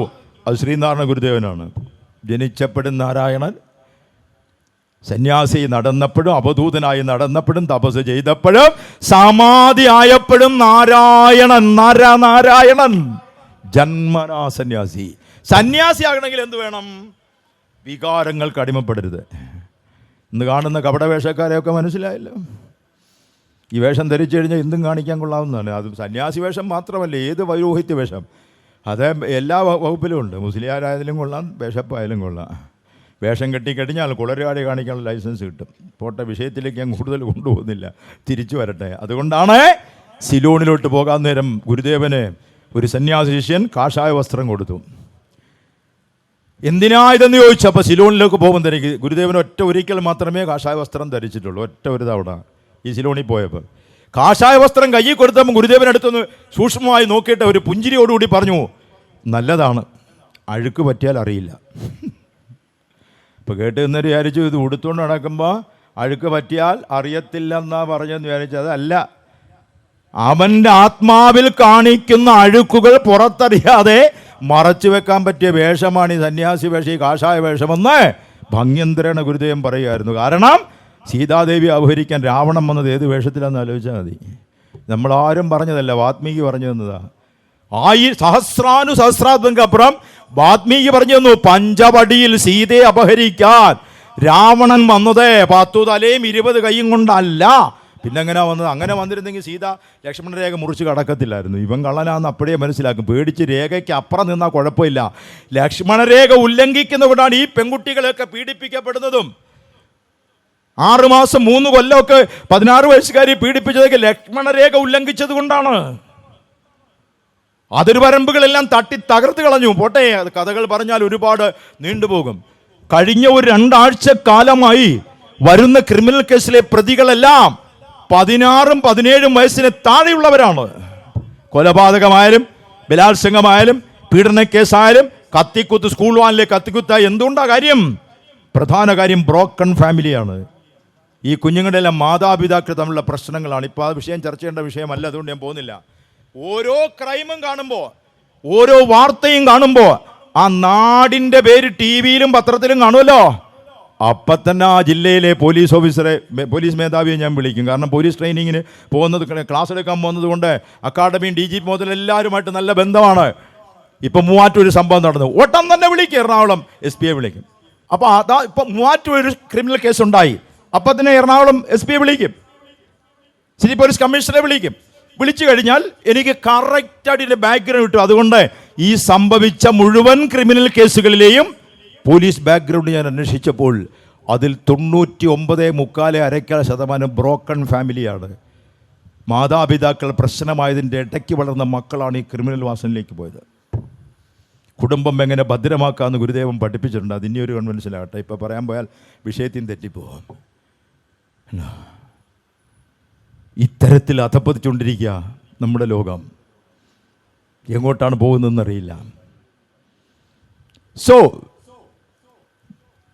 ജന്മനാ സന്യാസിയായ ബോൺ സെയിൻ്റായ ആ സന്യാസിയുടെ കഥ പറഞ്ഞു വന്നപ്പോൾ നമ്മൾ ഇത്തിരി കയറിപ്പോയതാ. ആ ക്രിമിനൽ വാസനകൾ മറയ്ക്കാൻ പൗരോഹിത്യ വേഷം ഏറ്റവും നല്ലതാണെന്ന് പഠിപ്പിച്ചു തന്നത് രാമായണമാണ്. ലക്ഷ്മണരേഖ ഉല്ലംഘിച്ചത് കൊണ്ടാണ് ഈ പ്രശ്നം എന്ന് വന്ന് പറഞ്ഞപ്പോഴാണ് ഇത്തിരി കയറിപ്പോയത്. പെൺകുട്ടികൾ ലക്ഷ്മണരേഖകൾ ഉല്ലംഘിക്കപ്പെടുന്നു. ഇപ്പോൾ എങ്ങനെയാ രാവണൻ വന്നത്? സംസ്കൃതം അവിടെ നിൽക്കട്ടെ, മൂലരാമായണം നിൽക്കട്ടെ, പച്ച മലയാളത്തിൽ എഴുത്തച്ഛൻ പറഞ്ഞു തന്നു അധ്യാത്മരാമായണത്തിൽ. ജടയും വൽക്കലവും ധരിച്ചു സന്യാസിയായി ഉടജാങ്കണേ വന്നിതു ദശാനനൻ. നല്ല മലയാളത്തെ പറഞ്ഞു. ഇനി അത് വ്യാഖ്യാനിക്കേണ്ട അർത്ഥം എല്ലാവർക്കും മനസ്സിലാവല്ലോ. ജടയും വൽക്കലവും ധരിച്ചു സന്യാസിയായി ഉടജാങ്കണേ വന്നു നിന്നിതു ദശാനനൻ. സന്യാസി വേഷം കെട്ടിക്കൊണ്ട സീതാദേവി അപഹരിക്കുക. അപ്പം സീതയായിട്ട് വീണുപോയി വേഷം കണ്ടപ്പം. പിന്നെ സാധാരണ പെണ്ണിൻ്റെ കാര്യം പറയണോ? അന്നേ വാത്മീകി പറഞ്ഞു തന്നു പെണ്ണിനെ പറ്റിക്കാൻ നല്ല വേഷം പൗരോഹിത്യ വേഷമാണ്. സന്തോഷ് മാധവൻ വന്നപ്പോഴാണ് നമുക്ക് മനസ്സിലായത്. പിന്നെ ഗുർമീന്ദർ സിംഗ് വന്നപ്പോഴാണ്, പിന്നെ എന്തൊരു ബിഷപ്പ് വന്നപ്പോഴും ഒക്കെയാണ് അല്ലേ നമുക്ക് മനസ്സിലായി. പേര് ഞാൻ മറന്നുപോയി അല്ലേ അല്ലേ. അതാണ് പൗരോഹിത്യ വേഷം പെണ്ണിനെ പറ്റിക്കാൻ നല്ല വേഷമാണെന്ന് അന്നേ മനസ്സിലായി. അതുകൊണ്ടാണ് ഗുരുദേവൻ പറഞ്ഞത് അഴുക്ക് പറ്റിയാൽ അറിയില്ല. ഗുരുദേവൻ ഒന്ന് പറഞ്ഞാൽ അതിന് 10,000 വ്യാഖ്യാനം കാണും കേട്ടോ. ചുമ്മാ പറഞ്ഞു പോകുന്നതല്ല, നമ്മളിരുന്ന് ചിന്തിച്ചോണം. വേണമെങ്കിൽ ഗുരുദേവൻ ഒരു കൽപ്പാന്ത കാലത്തോളം ഈ പ്രപഞ്ചത്തിനാകെ, കേരളത്തിനും ഈഴവ സമുദായത്തിനുമല്ല പ്രപഞ്ചത്തിനാകെ ആവശ്യമുള്ളത് പഠിപ്പിച്ചിട്ട് പോകുമ്പോൾ അത് ബ്രഹ്മാണ്ഡമായി പറയാൻ പറ്റത്തില്ല. ചുരുക്കി ചുരുക്കി ചുരുക്കി ചുരുക്കി നട്സെല്ലായിട്ട് പറഞ്ഞു തന്നിട്ടുണ്ട്. എലാബറേറ്റ് ചെയ്ത് നമ്മൾ മനസ്സിലാക്കിക്കൊണ്ടാൽ മതി. അതുകൊണ്ട് ജന്മനാ സന്യാസി, ജനിച്ചപ്പോൾ കരഞ്ഞില്ല, പക്ഷേ അച്ഛൻ്റെ ഹൃദയം കണ്ടു, കൈകാലിട്ട് അനക്കി കാണിച്ചു. മായാലീലകൾ അവിടെ തുടങ്ങുകയാണ്. ഇനി ശൈശവ കൗമാര ബാല്യങ്ങളിലെ വിഷയങ്ങളൊക്കെ പലപ്പോഴും പല വേദിയിൽ ഞാൻ പറഞ്ഞിട്ടുണ്ട്. ഇനി ഏറ്റവും അടുത്തറിഞ്ഞ വലിയൊരു അത്ഭുതം അരുവിപ്പുറം പ്രതിഷ്ഠയാണ്. ചുരുക്കി നമ്മളങ്ങ് പറഞ്ഞു പോകാറുണ്ട്. ശിലശിലയിൽ ഒട്ടിപ്പോയെന്നും ശങ്കരൻകുഴിയിൽ മുങ്ങിയെടുത്തൊരു കല്ലെടുത്തെന്നും ഒക്കെ പറയുന്നത് വളരെ ലാഘവത്തോടെയാണ്. അതിൻ്റെ ഡെപ്ത് ആലോചിക്കണം, അതിൻ്റെ ആഴം വളരെ വലുതാണ്. കൃത്യമായ പ്രതിഷ്ഠയുടെ വർണ്ണന നടത്തിയത് ഗുരുദേവന്റെ ആദ്യത്തെ സന്യാസി ശിഷ്യനായ ഗുരുദേവൻ ആദ്യമായി ദീക്ഷ കൊടുത്ത ശിവലിംഗ സ്വാമികളാണ്.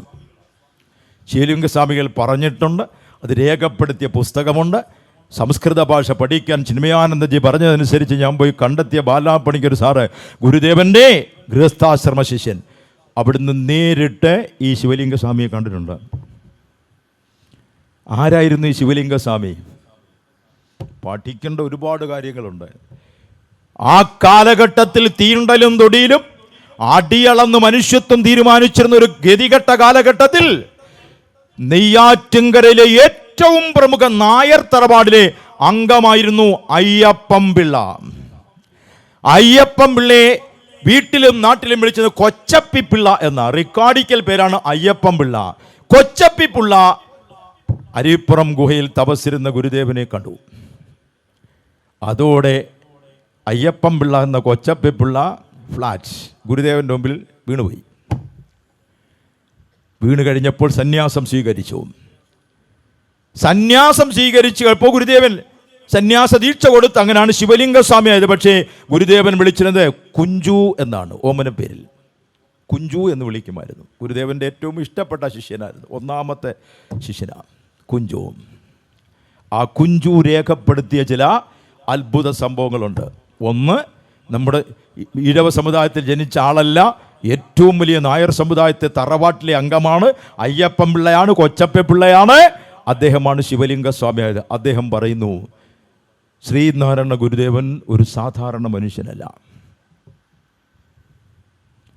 തൻ്റെ അനുഭവത്തിൽ നിന്ന് പറഞ്ഞത്, സന്യാസമെല്ലാം സ്വീകരിക്കാനായിട്ട് പോയി ഗുരുദേവനോടൊപ്പം ഗുഹയിൽ താമസിക്കാൻ തീരുമാനിച്ചു. ഇതിൻ്റെ വ്യാപ്തി എത്രയെന്നൊക്കെ ചിന്തിച്ചെടുത്തോണം, എനിക്ക് പറഞ്ഞറിയിക്കാനൊന്നും അറിയത്തില്ല. അങ്ങനെ നേരം ഇരുട്ടി, ചുറ്റിലും കൊടും കാടാണ്. വന്യമൃഗങ്ങളുടെ അലർച്ചകളും ഒച്ചകളും കേൾക്കാം, ആന ചിഹ്നം വിളിക്കുന്ന കേൾക്കാം. സമാധാനം ഉണ്ടായിരുന്നു, ഗുഹയ്ക്കകത്താണ് ഇരിക്കുന്നതെന്ന് മാത്രമല്ല മഹാഗുരു അടുത്തുണ്ടെന്നുള്ള സമാധാനം ഉണ്ടായിരുന്നു. അങ്ങനെ ഇരിക്കുമ്പോൾ കാടിളക്കിക്കൊണ്ടല്ല അലറുന്ന ശബ്ദം. അത് 2-3 ശബ്ദങ്ങൾ പ്രതിധ്വനിക്കുന്ന പോലെ അത് ഗുഹയുടെ അടുത്തേക്ക് അടുത്തടുത്ത് വരുന്നു. ഗുഹാമുഖത്തുകൂടെ ശിവലിംഗസ്വാമി നോക്കുമ്പോൾ, ഗുരുദേവൻ്റെ കുഞ്ചു നോക്കുമ്പോൾ, ഒരു പുലിയും അതിന് 2 കുട്ടികളുമാണ്. പെൺപുലിയും 2 കുട്ടികളുമാണ് വരുന്നത്. ശിവലിംഗസ്വാമികൾ പറഞ്ഞത് രേഖപ്പെടുത്തിയ പുസ്തകങ്ങളുണ്ട്. ബാലാപ്പണിക്കർ സാറോട് നേരിട്ട് അദ്ദേഹം പറഞ്ഞിട്ടുണ്ട്, അവിടുന്ന് എന്നോട് സംസാരിച്ചിട്ടുണ്ട്. ആധികാരികമായ റെക്കോർഡുള്ള സാധനമാണ് ഈ പറയുന്നത്. പെൺപുലി പ്രസവിച്ച് കിടന്നാൽ ശൗര്യം കൂടുതലാണ്. അതുകൊണ്ടാണ് നമ്മൾ പറയുന്നത് ഈറ്റപ്പുലി എന്ന് പറയുന്നത്. അതാണ് പ്രസവിച്ച് കിടക്കുന്ന പുലിയ ഈറ്റപ്പുലി എന്ന് പറയുന്നത്. ഈറ്റപ്പുലിയാണ് വരുന്നത്, 2 കുഞ്ഞുങ്ങൾ സഹിതം ഗുഹയുടെ അകത്തേക്ക് കയറി വരിക. ഈയല് പോലെ വിറച്ചു ഗുരുദേവൻ്റെ കുഞ്ചു. ശിവലിംഗസ്വാമികൾ വിറച്ചുകൊണ്ട് തിരിഞ്ഞു നോക്കി. ഏതായാലും ഗുരുദേവൻ പുറകിലുണ്ടല്ലോ, അതുകൊണ്ട് കുഴപ്പമില്ലാന്ന് പറഞ്ഞു തിരിഞ്ഞു നോക്കിയപ്പോൾ തത്രൈവ അന്തർനതേ പ്രഭു, ഗുരുദേവൻ അവിടെ ഇല്ല. കാറ്റ് പോകാൻ വേറെ കാര്യം വല്ലതും വേണം. ഗുരുദേവൻ ഉണ്ടെന്ന് പറയുന്നുണ്ട്. ഈ പുലിയെ കണ്ട് പാവം അവിടെ സമാധാനത്തിലിരുന്നത്. ശിവലിംഗസ്വാമി പറയുന്നു, ഗുരുദേവൻ എതിരെ ഇറങ്ങിപ്പോയെന്ന് ഞാൻ കണ്ടില്ല, പോകാൻ മുന്നിൽ കൂടെ ഒറ്റ വഴിയേ ഉള്ളൂ, അകത്തോട്ട് പോകാൻ വഴിയില്ല, അകത്ത് അടഞ്ഞിരിക്കുകയാണ്, അകത്തോട്ട് പോകാൻ വഴിയില്ല, പുറത്തോട്ട് ഇറങ്ങി പോണേ എൻ്റെ മുമ്പിൽ കൂടെ വേണം പോകാൻ. പോയിട്ടില്ല, ഞാൻ കണ്ടിട്ടുമില്ല. അവിടെ കിടന്ന് കുറേ അങ്ങ് വിളിച്ചു, അവസാനം വിളിച്ചു ഗുരുദേവാന്ന് വിളിച്ചത് ശിവലിംഗസ്വാമി. ഗുരുദേവാന്ന് വിളിച്ചപ്പോൾ ഗുരുദേവൻ തൊട്ട് പുറകെ വന്നിരുന്നു. വീണ്ടും ഇരുന്ന പീഠത്തിൽ തന്നെ ഇരിപ്പുണ്ട്. പുലി പൂച്ചയെ പോലായി, അതങ്ങ് തിരിച്ചുപോയി. ഒരു കുഴപ്പമുണ്ടായില്ല, പുലി തിരിച്ചുപോയി. ഇനി ശിവലിംഗസ്വാമിയുടെ തന്നെ മറ്റൊരനുഭവം പറയുന്നു. തിരുവനന്തപുരം ജില്ലയിൽ ഏറ്റവും മനുഷ്യർ പേടിക്കുന്ന യക്ഷിയാണ് കള്ളിയങ്കാട്ട് നീലി. എന്തോരു പേടിയാണെന്നറിയാമോ? അയ്യോ, അതിന് സിനിമ കണ്ടാൽ പോലും പേടിച്ചു പോകും. നാടകം കണ്ടാൽ പിന്നെ പറയുകയും വേണ്ട. കലാനിലയത്തിൻ്റെ നാടകം പണ്ട് തിരുവനന്തപുരത്ത് കളിക്കുമ്പോൾ ഞാൻ കോളേജ് വിദ്യാർത്ഥി, ഞാൻ കാണാൻ കള്ളിയങ്കാട്ട് നീലി വരുമ്പോൾ പാലപ്പൂവിൻ്റെ മണം, സദസ്സ് മുഴുവൻ ഒരു പാട്ടും. ഒയ്യോ, കിടിലം കൊണ്ട് വിറച്ചു വരുന്ന നേരം. ഇത് വരുമ്പോഴത്തേക്ക് ഈ സൈഡിലെല്ലാം കൊടുത്തിരിക്കുന്ന ബോക്സിനകത്തേക്ക് ഭയങ്കര ശബ്ദവും അലർച്ചയല്ല, അടുത്തിരിക്കുന്നവനെ കയറി പിടിച്ചു പോകും. അത്ര പേടിക്കുന്ന സാധനമായിരുന്നു കള്ളിയങ്കാട്ട് നീലി. പകല് പോലും അതിലെ ആരും സഞ്ചരിക്കത്തില്ല. മൈലോട് എന്ന് പറയുന്നൊരു ഭാഗത്തൊരു ആൽത്തറയുണ്ട്, അവിടെയാണ് ഇതിനെ പ്രതിഷ്ഠിച്ച് വച്ചിരിക്കുന്നത്. ഭയങ്കര കാടാണ്, നിബിഡമായ വനം. പകല് പോലും മനുഷ്യൻ നടക്കാൻ അറയ്ക്കുന്ന കള്ളിയങ്കാട്ട് നീലിയുടെ ആവാസമുള്ള ആ കാടിനെ എല്ലാവർക്കും പേടിയാണ്. അയ്യപ്പൻ പിള്ള എന്ന കൊച്ചപ്പി പിള്ള എന്ന കുഞ്ചു എന്ന ശിവലിംഗസ്വാമിക്കും ഭയങ്കര പേടിയായി കള്ളിയങ്കാട്ട് നീലിയെ. ഗുരുദേവൻ അങ്ങനെ ഇങ്ങനെ ഇരിക്കുമ്പം ഒരു യാത്രയുണ്ട്, ചുമ്മാ അങ്ങ് നടക്കും. എങ്ങോട്ടാ പോകുന്നതെന്ന് ആരോടും പറയത്തൊന്നുമില്ല, അങ്ങിറങ്ങി നടക്കും, കൂടെ അങ്ങ് പൊയ്ക്കോണം. ശിവലിംഗസ്വാമിയെ വിളിച്ചുകൊണ്ട് ഒരു രാത്രി ഏതാണ്ട് മധ്യയാമം കഴിഞ്ഞപ്പം 12 മണിയായി കഴിഞ്ഞ് കാണും, ഒരൊറ്റ നടപ്പ്. അരുവിപ്പുറത്തുനിന്ന് ഈ കള്ളിയങ്കാട് നീലിയുടെ ആസ്ഥാനത്തേക്ക് പോകണമെന്നെങ്കിൽ ഒരു 2 മണിക്കൂറെങ്കിലും നടക്കണം. ശിവലിംഗസ്വാമി പിറകെ പോവുക, മിണ്ടുന്നില്ല. ഗുരുദേവൻ അങ്ങനെ അനങ്ങാതെ അങ്ങ് പോവുക, പിറകെ പോയെങ്കിലേ പറ്റൂ. ഇവ രണ്ടും മാത്രമേ ഉള്ളൂ.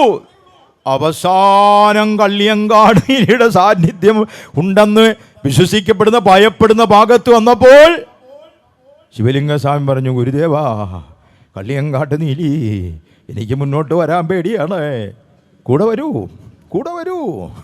അപ്പോൾ പുറകെ നിന്ന ശിവലിംഗസ്വാമി ഗുരുദേവൻ്റെ കൂടെ നടക്കാൻ തുടങ്ങി. അവസാനം എവിടെയാ കൊണ്ടുപോയെന്നറിയാമോ? കള്ളിയങ്കാട്ട് നീലിയെ തറച്ചിരിക്കുന്ന ആൽത്തറയിൽ ചെന്ന് ഗുരുദേവൻ അങ്ങ് കിടന്നു. ശിവലിംഗസ്വാമിയുടെ സപ്തപ്രാണനും പോയി, ഇനി എന്ത് ചെയ്യണമെന്ന് അറിയത്തില്ല. അന്നേരം ഗുരുദേവൻ വിളിച്ചു, കുഞ്ചു, ഭയപ്പാടുണ്ടോ? ഭയങ്കര പേടിയുണ്ടേ, എന്നോട് ഒട്ടി ഇവിടെ കിടന്നോളാൻ പറഞ്ഞു. ഗുരുദേവനോട് ഒട്ടി നേരം വെളുക്കുന്നവരെ കിടന്നു. അതോടെ കുഞ്ചുവിൻ്റെ പേടിയും പോയി. ഈ പുലിയെ കാണിച്ചതും കള്ളിയങ്കാട് നീലി ഗുരുദേവൻ്റെ അടുത്തെങ്ങാണ്ട് ഈ നീലി എങ്ങാണ്ട് വരുമോ? വന്നാൽ പിന്നെ ബാക്കി കാണുമോ? അതുകൊണ്ട് നീലിയും വന്നില്ല, കള്ളിയങ്കാട്ടും വന്നില്ല, ആരും വന്നില്ല. ശരിക്കും ശിവലിംഗസ്വാമിയുടെ ഭയപ്പാട് മാറ്റാനുള്ള പ്രവൃത്തികളായിരുന്നു ഇതെന്ന് പിന്നീട് ആ ചരിത്രം നോക്കുമ്പോൾ മനസ്സിലാവും. 1859 ജനിച്ച് 1919 സമാധിയായ ആ ശിവലിംഗസ്വാമിയാണ് ശരിക്കും അരുവിപ്പുറം പ്രതിഷ്ഠയുടെ മായാലീലകൾ ശരിക്കും വർണ്ണിച്ചത്. ലാഘവത്തോടെ നമ്മൾ പലരും സംസാരിക്കുമ്പോൾ, അല്ലെങ്കിൽ പറഞ്ഞു ഒരുപക്ഷെ നാടൻ ശൈലി പറഞ്ഞ ക്ലിഷേ ആയിപ്പോയത് കൊണ്ടാകാം, ശങ്കരൻകുടിയിൽ മുങ്ങി ശിലയെടുത്തു, പാതിരാവിൽ പ്രതിഷ്ഠിച്ചു. ശിവലിംഗസ്വാമിയുടെ അവതരണം കേൾക്കണം. മഹാഗുരുവിൻ്റെ മായാലീല അവിടെ നമുക്ക് ശരിക്കും പ്രത്യക്ഷമാകും. വാവൂട്ട് സംഘത്തിനോട് പറഞ്ഞൊരു ശിവരാത്രിയുടെ അന്ന് എല്ലാവരും അവിടെ ഒരുമിച്ച് കൂടി ശിവപഞ്ചാക്ഷരി മന്ത്രം ജപിച്ചുകൊണ്ടിരിക്കാൻ പറഞ്ഞു. ഇന്നത്തെ പോലെ കറണ്ടില്ല, വെട്ടമില്ല, ഒന്നുമില്ല, തീപ്പന്തങ്ങൾ മാത്രമാണ്. ആ തീപ്പന്തത്തിൻ്റെ ചുറ്റുമിരുന്ന് ഓം നമ ശിവായ എന്ന് ശിവപഞ്ചാക്ഷരി ജപിച്ചു കൊണ്ടിരിക്കവേ പാതിരാ കഴിഞ്ഞ സമയത്ത്,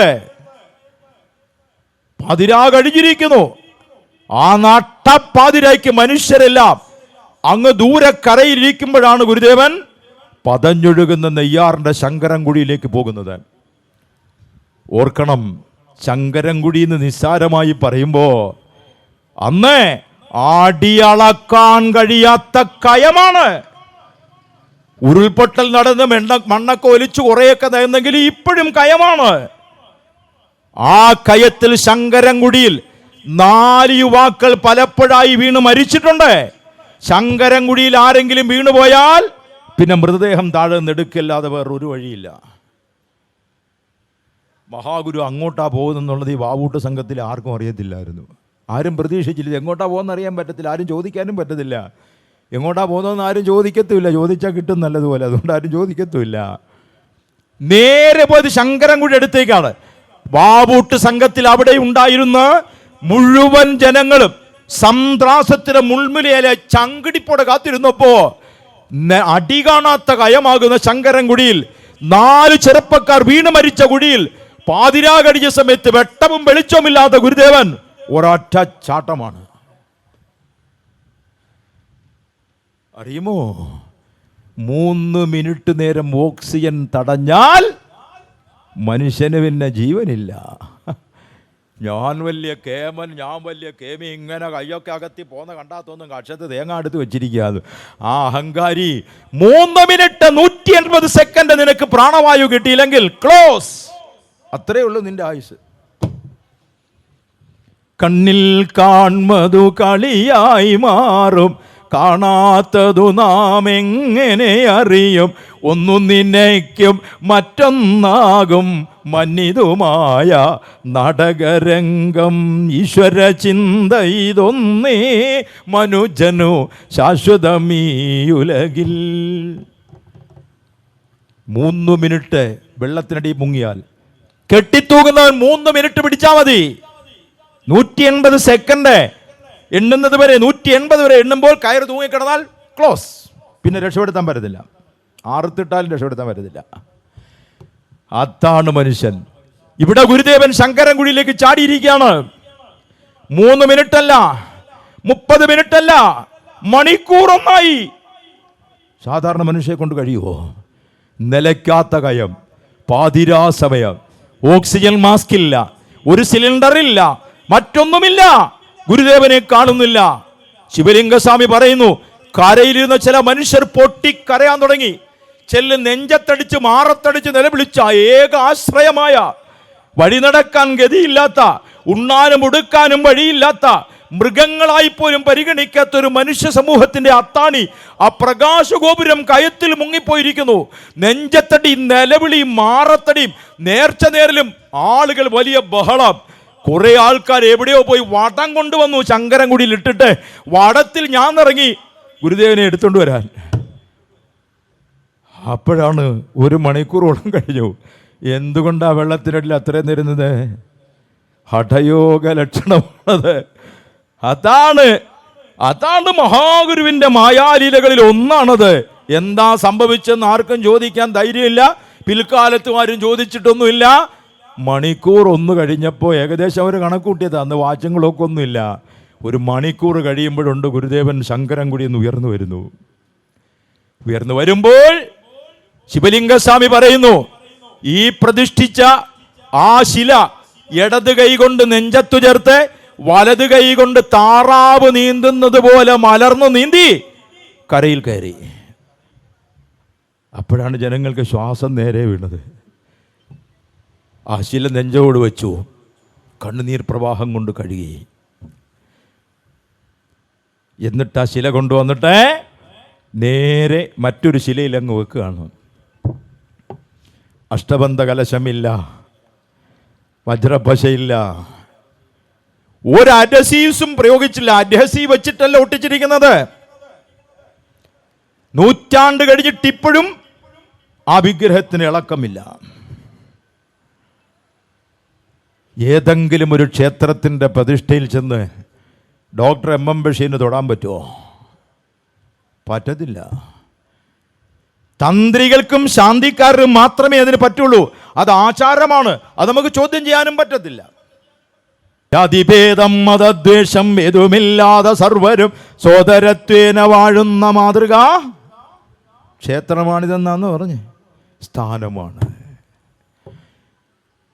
മറ്റു ജനങ്ങളുടെ ആഗ്രഹപ്രകാരം നിരവധി പ്രതിഷ്ഠകൾ ഗുരുദേവൻ നടത്തി. സുബ്രഹ്മണ്യ പ്രതിഷ്ഠ നടത്തി, ശിവലിംഗ പ്രതിഷ്ഠ നടത്തി, ദേവീ പ്രതിഷ്ഠകൾ നടത്തി, ശൂലം പ്രതിഷ്ഠിച്ചു, പാതുകം, ഒരുപാട് പ്രതിഷ്ഠകൾ നടത്തി. ശില മുതൽ കണ്ണാടി വരെ പ്രതിഷ്ഠിച്ചു ഗുരുദേവൻ.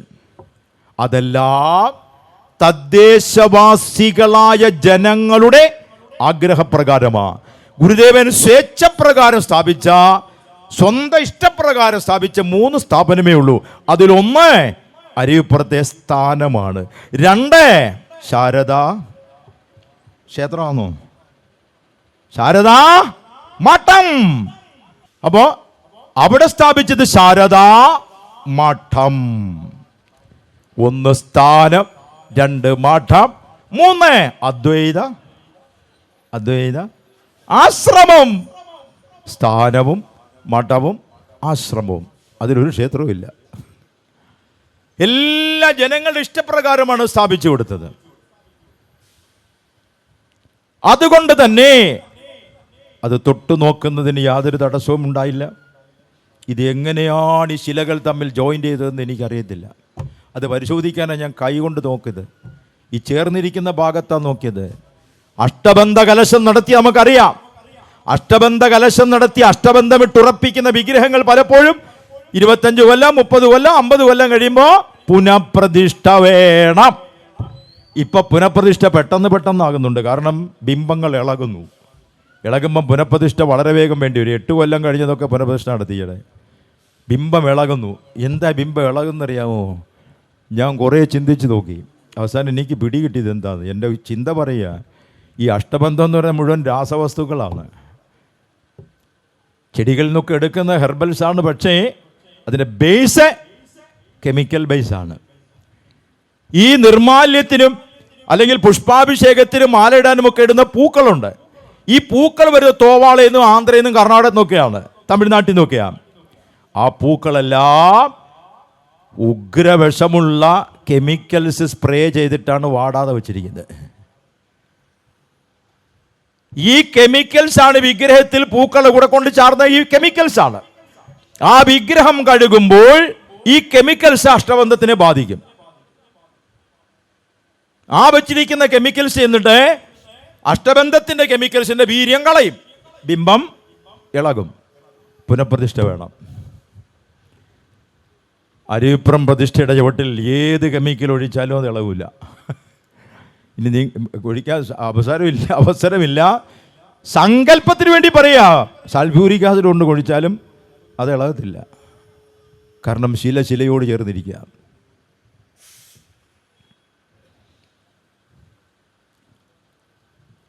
അപ്പോൾ ആ പ്രതിഷ്ഠിച്ചതൊരു മായാലീലയാണ്. ശില മുങ്ങിയെടുത്തത് മറ്റൊരു മായാലീലയാണ്. ഇനി അതിനേക്കാൾ അത്ഭുതകരമായൊരു സംഭവം പ്രതിഷ്ഠ കഴിഞ്ഞുണ്ടായി. ലോകത്തിലേത് ക്ഷേത്രമായാലും ശരി, ആദ്യം ശ്രീകോവിൽ പണിയും, ക്ഷേത്രം പണിയും, പിന്നീട് പ്രതിഷ്ഠിക്കും. അങ്ങനല്ലേ? അമ്പലം പണിഞ്ഞിട്ടല്ലേ പ്രതിഷ്ഠ നടത്തത്തുള്ളൂ. പ്രതിഷ്ഠ നടത്തിയിട്ട് അമ്പലം പണിഞ്ഞ ഒരു അമ്പലമേ ഉള്ളൂ, ഒരു സ്ഥാനമേ ഉള്ളൂ. അത് അരുവിപ്പുറത്താണ്. ആദ്യം പ്രതിഷ്ഠ, പിന്നെ ക്ഷേത്രം. പ്രതിഷ്ഠ കഴിഞ്ഞപ്പോൾ വാവൂട്ട് സംഘത്തിലെ പ്രബലന്മാർ ഗുരുദേവനോട് ചോദിച്ചു, ഒരു ക്ഷേത്രം പണിയണ്ടേ ഇവിടെ? അവിടുന്ന് പ്രതിഷ്ഠിച്ചിടത്തൊരു ക്ഷേത്രം പണിയണ്ടേ? ചോദ്യകർത്താക്കളിൽ സി കേശവനുണ്ട്, ഡോക്ടർ പൽപ്പുണ്ട്, കുമാരനാശാനുണ്ട്, യോഗ നേതാക്കളൊക്കെ ഉണ്ട്. പിൽക്കാലത്തെ യോഗത്തിന് നേതാക്കളെല്ലാം ഉണ്ട്. അല്ല, ആശാനില്ല, ആശാനൊന്നും എത്തിയിട്ടില്ല. അങ്ങനെ പല പ്രമുഖന്മാരും വാവൂട്ട് സംഘത്തിലെ കൂടാതെയുള്ള നേതാക്കൾ വന്നുണ്ട്. ആശാനില്ല, ആശാന സമയത്തില്ല. ആശാൻ പിന്നീടാണ് വരുന്നത്, പ്രതിഷ്ഠാ സമയത്തില്ല. അവരെല്ലാം ചോദിച്ചു, ഒരു ക്ഷേത്രം പണിയണ്ടേ? ഗുരുദേവൻ പറഞ്ഞു, തീർച്ചയായിട്ടും വേണം. അവരൊന്നടങ്കം ചോദിച്ചു. ശിവലിംഗസ്വാമി ഉൾപ്പെടെയുള്ള ശിഷ്യന്മാർ ഉൾപ്പെടെയുള്ളവരൊക്കെ ചോദിച്ചു, ക്ഷേത്രം പണിയാനൊരു ശില്പി വേണ്ടേ? ഇപ്പൊ എഞ്ചിനീയർ എന്ന് പറയാൻ, അന്ന് ശില്പികളാ പണിയുന്നത്. ഒരു ശില്പി വേണ്ടേ? ഗുരുദേവൻ പറഞ്ഞു, ശില്പി വരും, നിങ്ങൾ ആരും തേടിപ്പോണ്ട. ആരോ പറഞ്ഞു, കവടിയാർ കൊട്ടാരത്തിൽ ചെന്ന് തിരുവിതാംകൂർ രാജാക്കന്മാരുടെ കൊട്ടാരത്തിലെ ശില്പികളെ വിളിച്ചോണ്ട് വരട്ടെ? ഗുരുദേവൻ പറഞ്ഞു, വേണ്ട, ശില്പി വരും, ശില്പി വരും, ശില്പി വരും, ശില്പി വരും. അവസാനം ഒരു ശില്പി വന്നു. ആ ശില്പി അതിന് മുമ്പും ആരും കണ്ടിട്ടില്ല. അരുവിപ്പുറം ക്ഷേത്രം പണി തീർന്നതിന് ശേഷം പിന്നെ ഇന്ന് വരെ ആരും കണ്ടിട്ടില്ല. പാറിപ്പറന്ന തലമുടി, കീറിപ്പറിഞ്ഞ വസ്ത്രങ്ങൾ, അലക്ഷ്യമായ രീതി. അങ്ങനെ ഒരാൾ വന്നു. ശിവലിംഗസ്വാമികൾ നേരിട്ട് പറഞ്ഞു കേട്ട ബാലാപ്പണിക്കർ സാർ എന്നോട് പറഞ്ഞ ഒരു ഇംഗ്ലീഷ് വാക്കാണ്, വിത്ത് ഇൽ ക്ലാഡ് ഡ്രസ് എന്നാ പറഞ്ഞത്. ഇൽ ക്ലാഡ് ഡ്രസ് എന്ന് പറഞ്ഞാൽ അത്രത്തോളം മുഷിഞ്ഞ വസ്ത്രമാണ്. അങ്ങനെ ഒരു ശില്പി വന്നു. അരുവിപ്പുറം ക്ഷേത്രത്തിന്റെ ചിത്രം വരച്ചു, മോഡൽ വരച്ചു. ചിത്രം അനുസരിച്ച് ക്ഷേത്രം പണി തീരുന്നത് വരെ ഇയാൾ അവിടെ ഉണ്ടായിരുന്നു. പിന്നെ എവിടെയോ പോയി. ഇതാരാന്ന് ഇപ്പോഴും ആർക്കും ഒരു പിടിയില്ല. പലരും പല പല ഊഹങ്ങൾ പറയുന്നു. ആരാന്ന് ഇതുവരെ അറിയത്തില്ല. അത് മറ്റൊരു മായാലീലയാണ്.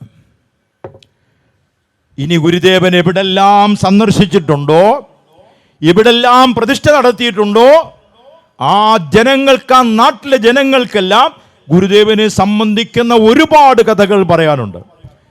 എണ്ണമിട്ട് ഞാൻ പറയാം. ഗുരുദേവൻ പ്രതിഷ്ഠിച്ച എല്ലാ ക്ഷേത്രങ്ങളിലും ഞാൻ പോയി സംസാരിച്ചിട്ടുണ്ട്. അതിനുള്ള അവസരം എനിക്ക് കിട്ടിയിട്ടുണ്ട്.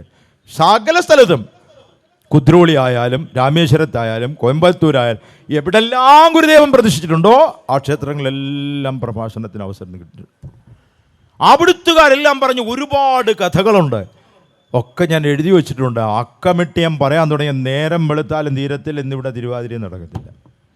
അതുകൊണ്ട് എല്ലാം പറയുന്നില്ല. സാമ്പിളിന് 1-2 പറയാം. ഗുരുദേവൻ എവിടെ പോയിട്ടുണ്ടോ, ഗുരുദേവനെ ആര് കണ്ടിട്ടുണ്ടോ അവർക്കൊക്കെയും ഗുരുദേവനെ പറ്റി പറയാൻ ഒന്ന് ബാക്കി വെച്ചിരിക്കും. ഇതാണ് ഒന്നാമത്തെ മായാലീല. ടാഗോറിന് പറയാനുണ്ടായിരുന്നു, ഗാന്ധിജിക്ക് പറയാനുണ്ടായിരുന്നു, ബ്രഹ്മർഷിയായി തീർന്ന രമണ മഹർഷിക്ക് പറയാനുണ്ടായിരുന്നു. ആര് കണ്ടോ കണ്ടവർക്കെല്ലാം പറയാനുള്ളൊരു മായാലീല കൊടുത്തിരിക്കും. ടാഗോർ എഴുതി വെച്ചു.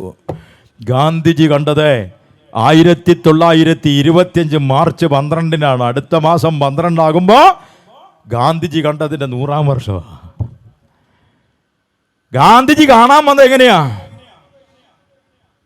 ടാഗോർ എന്ന് പറഞ്ഞു കൊടുത്തിട്ടായിരിക്കണമെന്നാണ് ഞാൻ ഊഹിക്കുന്നത്. കാരണം ടാഗോറും ഗാന്ധി എപ്പോഴും കാണും. ടാഗോർ എന്ന് കണ്ടിട്ട് വിവരം പറഞ്ഞപ്പോൾ ഗാന്ധിജി എന്തായാലും ശ്രീനാരായണ ഗുരുദേവനെ കാണാൻ ആഗ്രഹിച്ചു, വന്നു. ഗാന്ധിജി ഭയങ്കര തിരക്കാണല്ലോ, അദ്ദേഹത്തിന് തിരക്കാണ്. അദ്ദേഹം സ്വാതന്ത്ര്യ സമരത്തിന്റെ മുന്നണി പോരാളിയായി ഗ്രാമാന്തരങ്ങൾ സഞ്ചരിച്ചു കൊണ്ടുവരുന്ന സമയത്ത് വർക്കലയിൽ വന്ന് ശിവഗിരിയിൽ ഇറങ്ങിപ്പോയി. കാൽനടയായിട്ട് പോകണമെന്ന് പല്ലക്കിലൊന്നും ഗാന്ധിജി കയറത്തില്ല, നാട്ടന്ന് ഇറങ്ങി തിരിച്ചും കയറണം.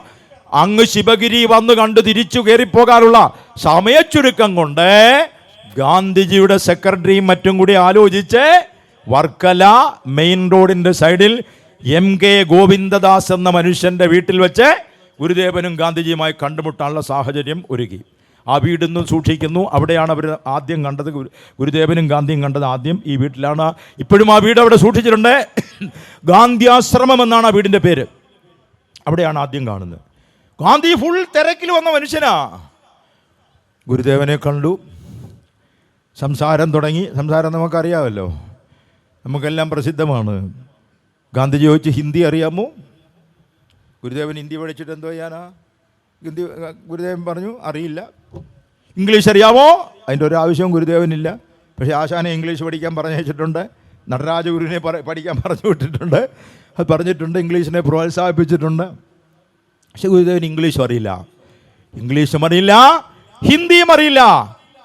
ഗാന്ധിജി ഇരുന്ന് വിഷമിച്ചു. അപ്പം മീഡിയേറ്റർ വേണമല്ലോ. ഗാന്ധിജി ഒന്ന് വിഷമിച്ചു. അപ്പോഴാണ് ഗുരുദേവന്റെ പ്രഹരം തിരിച്ചു വരുന്നത്. സംസ്കൃതം അറിയാവോ? ഗാന്ധിജി പിന്നീട് എഴുതി, ഞാൻ ആകെ കൂടെ വല്ലാത്ത അവസ്ഥയിലായിപ്പോയി. ഭാരതത്തിൻ്റെ സ്വന്തം ഭാഷയെ സംസ്കൃതം ഗാന്ധിജിക്ക് അറിയത്തില്ല. സംസ്കൃതം പറയാമായിരുന്നെങ്കിൽ ഗുരുദേവൻ കുറെ പറഞ്ഞു കൊടുത്തേനെ നല്ലതുപോലെ. ഗാന്ധിജിക്ക് അറിയത്തില്ല. സംഭാഷണം അവിടെ തുടങ്ങി. സംഭാഷണത്തിൻ്റെ ചതുരതയിലും ഗുരുദേവനെ കണ്ട പ്രഭാപുരത്തിൻ്റെ ആകർഷണീയതയിലും ഗാന്ധിജി പരിപൂർണമായി നിമഗ്നനായിപ്പോയി. 1 മണിക്കൂറോ 2 മണിക്കൂറോ അനുവദിച്ച ഗാന്ധിജി പറഞ്ഞു, ഞാൻ എന്തായാലും ശിവഗിരി വന്നിട്ടേ പോകുന്നുള്ളൂ. ഗാന്ധിജി അവിടുന്ന് അങ്ങ് നടന്നു ഗുരുദേവൻ്റെ കൂടെ അങ്ങ് ശിവഗിരി ചെന്നു. ധർമ്മസംഘത്തിൽ ചെന്നു. ധ്യാനമുറി കണ്ടു. പുലയ വിദ്യാർത്ഥികൾ നിന്നിട്ട് അങ്ങോട്ട് ദൈവദശകം പാടിയ കഥയൊക്കെ ഒത്തിരി ഉണ്ട്. കുട്ടികൾ, പറയ സമുദായത്തിൽപ്പെട്ട കുട്ടികൾ, കുറവ് സമുദായത്തിൽപ്പെട്ട കുട്ടികൾ ഉപനിഷത്ത് പറഞ്ഞു കൊടുത്തു. ഗാന്ധിജിക്ക് വിഭാവനം ചെയ്യാൻ പോലും കഴിയത്തില്ല. അന്ന് ഹരിജനമെന്ന് പറയാം. അതുകൊണ്ട് ഗാന്ധിജി അന്ന് ഹരിജനോദ്ധാരണം എന്ന് പറയുന്ന പദ്ധതിയുമായി ഇറങ്ങിയിട്ടേ ഉള്ളൂ. ഇവിടെ തന്നെ നടപ്പാക്കി കഴിഞ്ഞു. ഗാന്ധിജി അത്ഭുതപ്പെട്ടു. എഴുതിയിട്ടുണ്ട് ആ കാര്യം, ഗാന്ധിജി എഴുതിയിട്ടുണ്ട്. അങ്ങനെ ശിവഗിരി ചെന്നു, ധർമ്മസംഘത്തിൻ്റെ സ്ഥാപനത്തിൽ ചെന്നു. ഗാന്ധിജി പറഞ്ഞു, ഇന്ന് ഞാൻ പോകുന്നില്ല. ആഹാ, 2 മണിക്കൂർ കൊടുത്ത ഗാന്ധി വരാ, ഇന്ന് ഞാൻ പോകുന്നില്ല. പിറ്റേന്നും പോയി. പിറ്റേന്ന് 13-ാം തീയതി വൈകുന്നേരം ഗാന്ധിജി പോകുന്നത്. അപ്പോഴാണ് ചക്കരമാമിന് ചുവട്ടിലിരുന്ന് വർത്താനം പറഞ്ഞതും ശാരദാമഠം സന്ദർശിച്ച് അവിടെ എല്ലാം കഴിഞ്ഞ് 2 ദിവസം കഴിഞ്ഞാൽ ഗാന്ധിജി പോയത്. ഗുരുദേവൻ സമാധിയായി കഴിഞ്ഞിട്ട് 934 ഗാന്ധിജി വീണ്ടും വരുന്നു. എന്തിനാ വന്നത്? പത്മനാഭസ്വാമി ക്ഷേത്രത്തിൽ ക്ഷേത്രപ്രവേശനം. എല്ലാ ജാതി മതസ്ഥർക്ക് എല്ലാ തൊട്ടുകൂടായ്മയും തീണ്ടിക്കൂടായ്മ ആയിത്തൊന്നുമില്ലാതെ എല്ലാവർക്കുമായി പത്മനാഭസ്വാമി ക്ഷേത്രം തുറന്നു കൊടുക്കാൻ വന്നപ്പോ പുത്തരിക്കണ്ടം മൈതാനിൽ നിന്ന് ഗാന്ധിജി പ്രസംഗിച്ചതിന്റെ കോപ്പി ഇപ്പോഴുമുണ്ട്. ഗാന്ധിജി പറഞ്ഞു, ഈ പ്രസ്ഥാനം ഇങ്ങനെ നടക്കാൻ കാരണം, മനുഷ്യന് ക്ഷേത്രം തുറന്നു കൊടുക്കാൻ കാരണം, ഞാൻ ഇന്നോളം കണ്ടിട്ടില്ലാത്തൊരു ആത്മീയ ചൈതന്യമാണ്. ആ ചൈതന്യത്തിൻ്റെ പേരാണ് ശ്രീനാരായണ ഗുരുദേവൻ. കണ്ടവരുടെ എല്ലാം മനസ്സിലങ്ങ് പതിയും. അത് മറ്റൊരു മായാലീലയാണ്. ഇവിടെ നമ്മൾ ചിന്തിക്കണം, ഗാന്ധിജി ദക്ഷിണാഫ്രിക്കയിൽ നിന്ന് തിരികെ വന്നത് 1915. ഗാന്ധിജി രാഷ്ട്രീയ രംഗത്തേക്ക് ഇറങ്ങിയത്, സ്വാതന്ത്ര്യ സമരത്തിന്റെ ഭാഗമായി ഇറങ്ങിയത് 1920. ഗാന്ധിജി ഗുരുദേവനെ കണ്ടത് 1925. ഗാന്ധിജിയുടെ പൊളിറ്റിക്കൽ പേഴ്സണാലിറ്റി എവോൾവിംഗ് ടൈം, ഗാന്ധിജിയുടെ രാഷ്ട്രീയ സ്വഭാവം രൂപീകരിച്ചു കൊണ്ടിരിക്കുന്ന കാലഘട്ടത്തിലാണ് ഗുരുദേവനെ കണ്ടത്. ഗുരുദേവൻ എത്ര സ്വാധീനിച്ചു എന്നുള്ളത് പിന്നീട് ഗാന്ധിയുടെ പ്രവൃത്തി നമുക്ക് മനസ്സിലാകും. ഗാന്ധിയുടെ ഉള്ളിൽ ഇത്തിരി സവർണത്വം ഉണ്ടായിരുന്നു. അതുകൊണ്ടാണ് ചോദിച്ചത്, മാവിനെ ചൂണ്ടിക്കൊണ്ട് ചോദിച്ച കഥയൊക്കെ നമുക്കറിയാം. മാവിൽ തളിർത്തയിലയും മുറ്റിയയിലയും പഴുത്തയിലയും ഒക്കെ വേണ്ടേ ഗുരുദേവ എന്ന് ചോദിച്ചതും ഗുരുദേവൻ മറുപടി ഇടിച്ചു പിഴിഞ്ഞ് നക്കി നോക്കി ചാറ് ഒരുപോലെ ഇരിക്കുന്നു പറയാൻ മറുപടിയൊക്കെ നമുക്കറിയാം അല്ലേ. ഗാന്ധിയുടെ ഉള്ളിൽ ഉണ്ടായിരുന്ന ഈ ഇത്തിരി സവർണത്വം ഉണ്ടായിരുന്നു. പിന്നീടുള്ള അംബേദ്കറുമായുള്ള സംവാദത്തെക്കുറിച്ചൊക്കെ പഠിക്കുമ്പോൾ നല്ല മനസ്സിലാകും. അത് മുഴുവൻ തല്ലി തകർത്ത് കഴുകി വൃത്തിയാക്കിയത് ഗുരുദേവനെ കണ്ടതിന് ശേഷമാണ്. കണ്ടവരാരും മറക്കില്ല. ടാഗോർ കണ്ടിട്ട് മറന്നില്ല. രമണ മഹർഷിയെ കാണാൻ ഗുരുദേവൻ അങ്ങോട്ട് പോയി. ഒരു സന്യാസിമാരെയോ ഒരു പ്രമുഖ വ്യക്തിയോ കാണാൻ ഗുരുദേവൻ അങ്ങോട്ട് പോയിട്ടില്ല. ആകെ പോയത് രമണ മഹർഷിയെ കാണാൻ കൂടെ ശിഷ്യന്മാരും കുറച്ച് പേരുണ്ടായിരുന്നു. അവിടെ കൊണ്ടിരുന്ന ശിഷ്യന്മാരെ പിന്നെ രമണ മഹർഷിയുടെ ശിഷ്യന്മാരോട് ചോദിച്ചു, നിങ്ങൾക്ക് രമണ മഹർഷിയെ നല്ലതുപോലെ അറിയാമോ? അവരെല്ലാം പറഞ്ഞു അറിയാം, കാരണം ദിവസവും കാണുമല്ലേ, ഞങ്ങളുടെ കൂടെ ജീവിക്കല്ലേ. ഗുരുദേവൻ തൻ്റെ ശിഷ്യന്മാരോട് ചോദിച്ചു, അവിടുത്തെ ശിഷ്യന്മാരോട് ചോദിച്ചു, രമണ മഹർഷി അറിയാമോ? അറിയാം. ഗുരുദേവൻ പറഞ്ഞു, രമണ മഹർഷിയെ അറിയാൻ വയ്യാത്തതായി ഞാൻ മാത്രമേ ഉള്ളൂ. അവരൊക്കെ ബാഹ്യരൂപം അറിഞ്ഞെന്ന്, അതിൻ്റെ ആഴം അറിയത്തില്ലെന്ന് അതിൻ്റെ സൂചന. അപ്പൊ രമണ മഹർഷി പ്രതികരിച്ചൊരു പ്രതികരണമുണ്ട്, അവർ എല്ലാം തെരിന്തവർ, അവർ പെരിയോർ. എല്ലാം തെരിന്തവർ, അവർ പെരിയോർ. ഗുരുദേവനെ പറ്റി രമണ മഹർഷിയുടെ കമന്റാണ്, ഓർക്കണം. ഗുരുദേവൻ മടങ്ങിപ്പോയി. ആധ്യാത്മിക വിഷയങ്ങളിൽ ആരെങ്കിലും സംശയം ചോദിച്ച് രമണ മഹർഷിയെ സമീപിച്ച രമണ മഹർഷി പറഞ്ഞു വിടുന്നത് ഗുരുദേവന്റെ അടുത്ത് എല്ലാനാ. കണ്ടവരെല്ലാം സ്വാധീനിച്ചു. പോയ സ്ഥലങ്ങളിലെല്ലാം പറയാൻ 1000 കഥകളുണ്ട്. അതിൽ 1, 2, 3 മാത്രം എടുത്തു പറയാം. എല്ലാം കൂടെ പറയാൻ ഞാൻ നേരത്തെ പറഞ്ഞതുപോലെ എൻ്റെ പലരും പറഞ്ഞത് കേട്ടല്ല, എഴുതി വെച്ചൊക്കെ പറയണം, നേരം വെളുത്താലും പറഞ്ഞു തീർക്കാൻ പറ്റത്തില്ല. ഒന്ന്, കുമരകത്തെ സുബ്രഹ്മണ്യ ക്ഷേത്രം പ്രതിഷ്ഠിക്കാൻ പോയി. കുമരകം ഒരു കുഗ്രാമമാണ് അന്ന്. കുഗ്രാമം, റോഡില്ല, വള്ളത്തിൽ മാത്രമേ പോകാൻ പറ്റൂ. ഇപ്പോഴാണ് പിന്നെ കോട്ടയത്ത് അങ്ങോട്ട് റോഡൊക്കെ വന്നത്. അന്ന് റോഡേ ഇല്ല, വള്ളത്തിൽ മാത്രമേ പോകാൻ കഴിയൂ. നടവരമ്പുകളിൽ കൂടെ നടക്കാനേ കഴിയൂ. സൈക്കിള് പോലും പോകാത്ത കുമരകത്തി എന്ന് വള്ളത്തിൽ ഗുരുദേവൻ ഇറങ്ങി. അന്ന് നാട്ടുകാർ ചോദിച്ചു, ഗുരുദേവാ, ഈ ഉൾപ്രദേശത്തെ നിരന്ന പാടശേഖരങ്ങളും വെള്ളക്കെട്ടുമുള്ള വഴി നടക്കാൻ പോലും ഇടമില്ലാത്ത ഈ സ്ഥലത്ത് ഈ പ്രതിഷ്ഠ നടത്തിയാൽ ആരെങ്കിലും ക്ഷേത്രത്തിൽ തൊഴാൻ വരുമോ? മഹാഗുരുവിന്റെ മായാലീല. ലോകമേ ഈ പ്രദേശം തേടി വരും. എങ്ങനെയാ പറഞ്ഞത്? ലോകമേ തേടി വരും. കുമരകം തേടി എല്ലാ ലോകവും വന്നുകൊണ്ടിരിക്കുകയല്ലേ ഇപ്പോ. ഇവിടെ എന്താ ഇത്ര വല്ല വിശേഷം ഞാൻ ആലോചിച്ചു. കുമരകത്ത് എന്തുവാ കാണാൻ? 3-6 തണുപ്പെങ്കിലും ഉണ്ട്. പൊന്മുടിയിൽ ഹൈറ്റുള്ള സ്ഥലമാണ്. കോവളത്ത് കടലുണ്ട്. ഈ കുമരകത്ത് എന്താ ഉള്ളതെന്ന് എനിക്ക് ഇപ്പോഴും മനസ്സിലായിട്ടില്ല. ഞാൻ എപ്പോഴും ഇടയ്ക്ക് പോകുന്ന സ്ഥലമാണ്, പ്രസംഗത്തിനൊക്കെ പോകുന്ന സ്ഥലം, അവിടെ താമസിക്കുന്ന സ്ഥലമൊക്കെ. എന്ത് ഈ കുമരകത്ത് ഇത്ര വിശേഷം എനിക്കറിയാൻ വയ്യ. പക്ഷേ ലോക ജനങ്ങൾ മുഴുവൻ വരികയാണ്. ഇംഗ്ലണ്ടുകാരും അമേരിക്കക്കാരും ജർമ്മൻകാരും അങ്ങനെ സായിപ്പന്മാരെയും മദാമ്മമാരെയും മുട്ടിയിട്ടതിൽ നടക്കാൻ പറ്റത്തില്ല. ലോകമേ വരും എന്ന് ഗുരുദേവൻ പറഞ്ഞതാണ് പ്രതീക്ഷിച്ചപ്പോൾ. ഇപ്പോൾ ഗുരുദേവൻ വള്ളത്തിലുള്ള സ്ഥലത്താണ് ബോട്ട് കെട്ടി. റോഡ് ഇപ്പം വിശാലപ്പെടുത്തിക്കൊണ്ടിരിക്കുക. ഒന്ന്, ആലപ്പുഴ വഴി കായലിൽ പുന്നമടക്കായലിലൂടെ വള്ളത്തിൽ പോകുന്ന സമയത്ത് ഗുരുദേവൻ അവതിരുന്ന് പുന്നമട ശാഖയിലെ പ്രസിഡന്റും സെക്രട്ടറി എന്നോട് പറഞ്ഞ വർത്താനം, പഴമക്കാർ പറഞ്ഞു കേട്ട വർത്താനമാണ്. പുന്നമടക്കായലിലൂടെ അങ്ങനെ വഞ്ചിയിൽ പോകുന്ന സമയത്ത് ഗുരുദേവൻ പറഞ്ഞു, ജലോത്സവത്തിന് പറ്റിയ സ്ഥലം അവിടെയാണ് നെഹ്റു ട്രോഫി വള്ളംകളി നടക്കുന്നത്. മഹാഗുരുവിൻ്റെ മായാലീലകൾ ഇനിയുണ്ട്, ഒത്തിരിയുണ്ട്. പാണാവള്ളി, ചേർത്തലയ്ക്കടുത്ത് അരൂരേക്ക് പോകുന്ന വഴിക്കുള്ള പാണാവള്ളി ക്ഷേത്രത്തിൽ പ്രതിഷ്ഠിച്ചിരിക്കുന്നത് മഹാദേവന്റെ വിഗ്രഹമാണ്. ആ വിഗ്രഹം കരിങ്കല്ല് കൊണ്ടുള്ളതാണ്. വിഗ്രഹമെല്ലാം പണിഞ്ഞ് ശരിയാക്കി ക്ഷേത്രമെല്ലാം പണി പൂർത്തിയായി വരുന്നു. ഇനി പ്രതിഷ്ഠിക്കാൻ 2 ദിവസം മാത്രം ബാക്കി. ഗുരുദേവൻ എവിടെ നിന്നോ പോയിട്ട് 2 ദിവസത്തിന് അപ്പുറം വരേണ്ട ഗുരുദേവൻ 2 ദിവസം മുമ്പേ വന്ന് അവിടെ ഒരു വീട്ടിൽ താമസിച്ചു. ഒരു മധ്യാഹ്ന സമയം അവിടെ കൂടിയ ഗുരുദേവനെ കാണാൻ കൂടിയ ക്ഷേത്രം ഭാരവാഹികളോട് പറഞ്ഞു, നിങ്ങൾ ഓടിച്ചെന്ന് പണിതുകൊണ്ടിരിക്കുന്ന ശ്രീകോവിൽ തുറന്നു നോക്കാൻ പറഞ്ഞു. പാണാവള്ളിക്കാർ പറയുന്ന അനുഭവമായത്, ഓടിച്ചെന്ന് ശ്രീകോവിൽ തുറന്നു നോക്കാൻ. ഇവരെല്ലാം കൂടെ ഓടിച്ചെന്നപ്പോൾ ശ്രീകോവിലിന്റെ വാതിൽ ബലമായി അടച്ചിരിക്കുക. അകത്തു നിന്ന് ആരും അടച്ചിരിക്കുക. വടിയും കാമ്പും തടിയും ഓലക്കൊക്കെ ഇട്ടിച്ച് തുറന്നപ്പോൾ ഇത് പണിഞ്ഞുകൊണ്ടിരുന്ന ആശാരി ബോധം കെട്ട അതിനകത്ത് കിടക്കുക. ആരും കണ്ടില്ല. ഗുരുദേവൻ പറഞ്ഞയച്ചില്ലായിരുന്ന ആശാരിയുടെ കാര്യം തീരുമാനമായതിനെ. ശ്രീകോവിലിന്റെ വാതിൽ പണിഞ്ഞപ്പോൾ അതിൻ്റെ അടിച്ചുറപ്പിന് വേണ്ടി അകത്തുനിന്ന് പുള്ളിക്കാരൻ കൊട്ടുടി വെച്ച് അടിച്ച് പിടിച്ചപ്പോഴത്തേക്ക് ഇത് ജാമായിപ്പോയി. അകത്തോട്ട് വലിക്കാനുള്ള കൊളുത്തുകളും പിടിയും ഒന്നുമില്ല. ഇത് വലിച്ചു തുറക്കാൻ വയ്യ. കാറ്റും കയറത്തില്ല, വെളിച്ചവുമില്ല, വെള്ളവുമില്ല. 6-7 മണിക്കൂർ നേരം ആശാരി ബോധം കെട്ടി കിടക്കുക. ഗുരുദേവൻ പറഞ്ഞേച്ച് തള്ളി തുറന്നില്ലായിരുന്നെങ്കിൽ ആശാരി അതിൽ കിടന്ന് മരിച്ചേനെ. മരിച്ചാൽ പ്രതിഷ്ഠ നടക്കുമോ?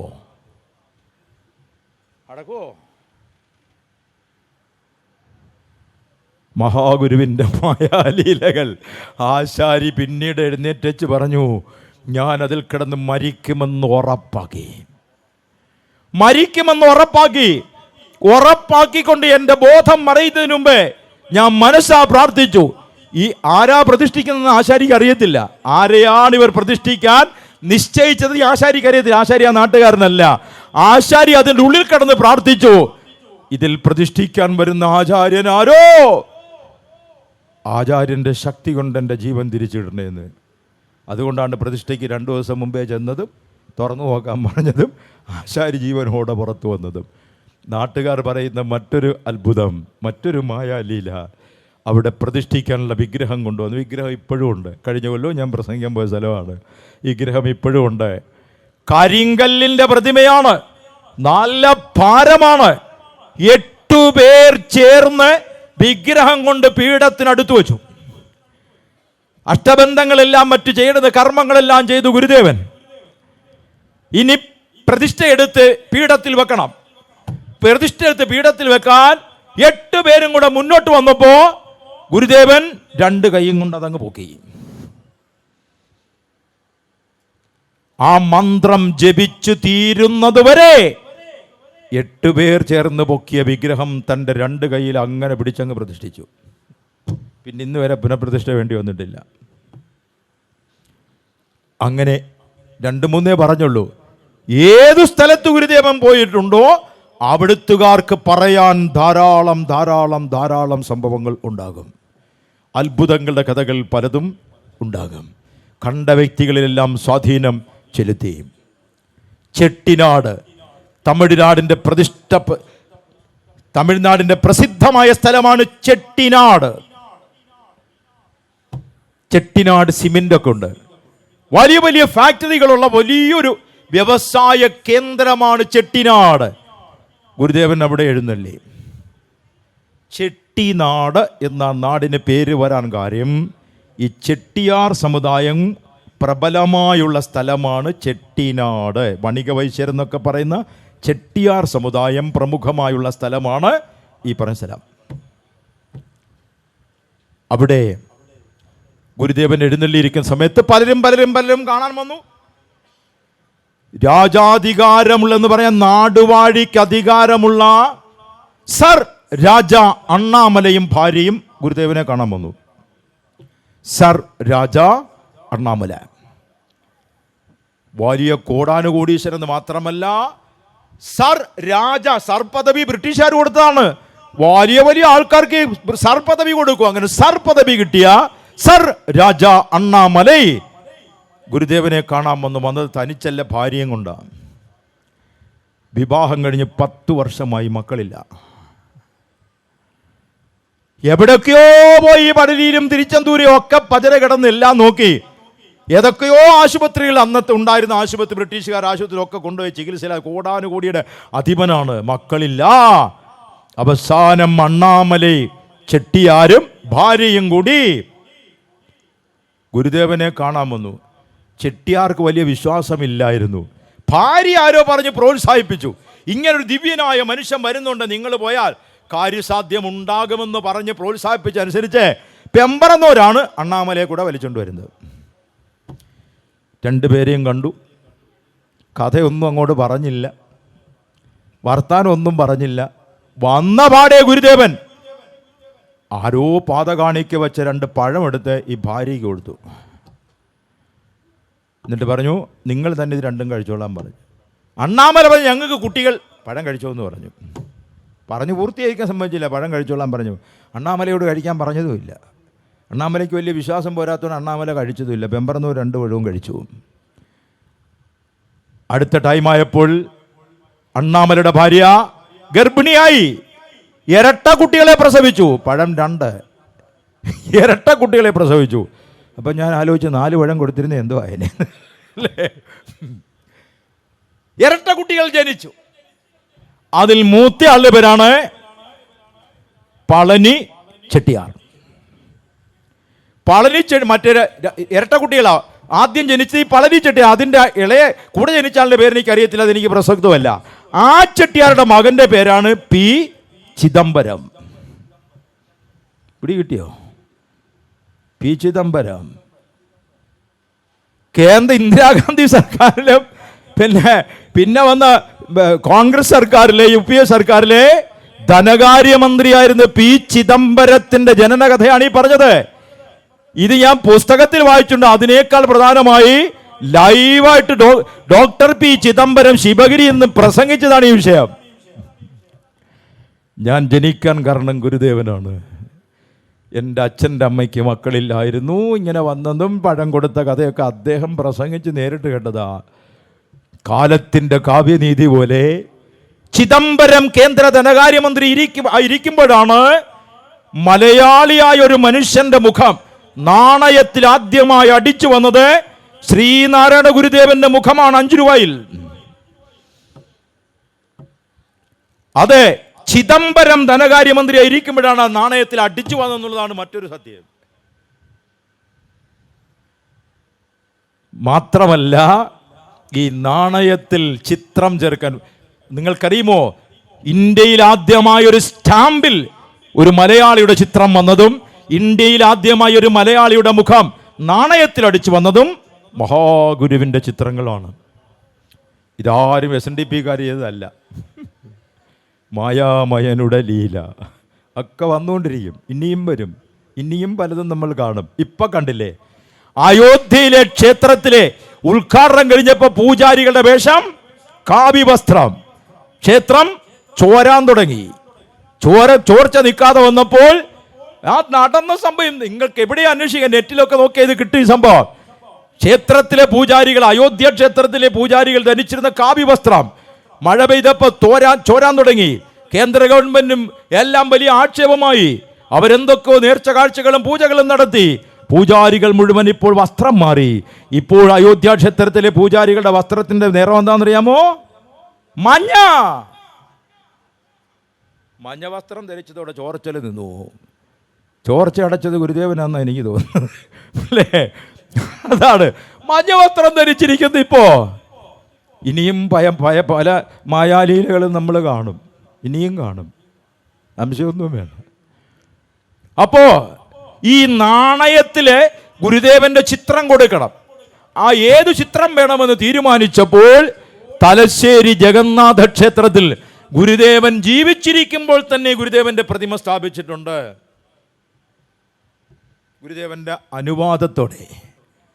അപ്പം പിന്നെ പ്രതിഷ്ഠയും പ്രതിമയും വെക്കുന്നതിനകത്ത് തർക്കമൊന്നും വേണ്ട, ജീവിച്ചിരിക്കുമ്പം തന്നെ വെച്ചതാ. അത് പ്രതിമയുണ്ടാക്കാൻ അനുവാദം കൊടുക്കുന്ന സമയത്ത് ഫോട്ടോ എടുക്കാൻ നേരം ഗുരുദേവൻ ചോദിച്ചു, അവിടെ വയ്ക്കുന്ന പ്രതിമ നാണയത്തിൽ അടിക്കുന്ന, അങ്ങനെയാണ് ഭാവി കാലത്തിലാ പറഞ്ഞത്, അടിച്ചതെന്നല്ല, നാണയത്തിൽ അടിക്കുന്ന ചിത്രമാണോ എന്ന് ചോദിച്ചു. ഫോട്ടോഗ്രാഫർ വിചാരിച്ചത് അന്നത്തെ നാണയത്തിൽ ബ്രിട്ടീഷ് രാജാവിൻ്റെ പടമുണ്ട്, നമ്മളൊക്കെ ഒരെണ്ണം ഉപയോഗിച്ചിട്ടില്ലേ, അതിനാ ജോർജ് കിങ് എംപററുടെ മുഖം ഇങ്ങനെ ചരിഞ്ഞിരിക്കുന്ന ഒരു പടമില്ലേ, അതാണ്. നാണയത്തിൽ അടിച്ചതുപോലുള്ള പടമാണോ? അപ്പം അയാൾ പറഞ്ഞു അതെ, ബ്രിട്ടീഷ് കിങ്ങിൻ്റെ പടം പോലെ എന്നാണ് ഈ ക്യാമറമാൻ ചിന്തിച്ചത്. പടമെടുത്തു, ആ രീതിയിൽ ജഗന്നാഥ ക്ഷേത്രത്തിൽ പ്രതിമയുണ്ടാക്കി. 5 രൂപ നാണയത്തിൽ പിൽക്കാലത്തിൽ അടിച്ചു വന്നത് ജഗന്നാഥ ക്ഷേത്രത്തിലെ പ്രതിമയുടെ ചിത്രമാണ്. നാണയത്തിൽ അടിക്കുന്ന ചിത്രം പോലെയാണോ ഫോട്ടോ എടുക്കേണ്ടതെന്ന് ചോദിച്ചപ്പം ഗുരുദേവൻ സമാധിയായി കൊല്ലം കുറേ കഴിഞ്ഞപ്പോഴാണ് മനസ്സിലായി 5 രൂപയിൽ അടിക്കുന്ന രീതിയിലാണോ എടുക്കേണ്ടതെന്ന് ചോദിച്ചത്. മഹാഗുരുവിൻ്റെ മായാലീലകൾ. ഗുരുദേവൻ കോലത്തുകര ക്ഷേത്രം പ്രസിദ്ധമാണ്. കോലത്തുകര ക്ഷേത്രം, അവിടെ വെച്ചാണ് കുമാരനാശാനെ നേരിട്ട് കണ്ടില്ലെങ്കിലും ആശാനും ഗുരുദേവനും ബന്ധപ്പെടുന്നത് കോലത്തുകര ക്ഷേത്രത്തിൽ വെച്ചാ. എങ്ങനെയെന്ന് വെച്ചാൽ കുളത്തൂരിനടുത്ത് കോലത്തുകര ശിവക്ഷേത്രം ഗുരുദേവൻ പ്രതിഷ്ഠ നടത്തി. എന്നിട്ട് ആ മതിൽ ഗുരുദേവൻ ഒരു സമസ്യയുടെ 2 വരികൾ എഴുതി. കോലത്തുകര കുടികൊണ്ടരുളും ബാലപ്പിറ ചൂടിയ വാരിധിയെ എന്നെഴുതി ഗുരുദേവൻ.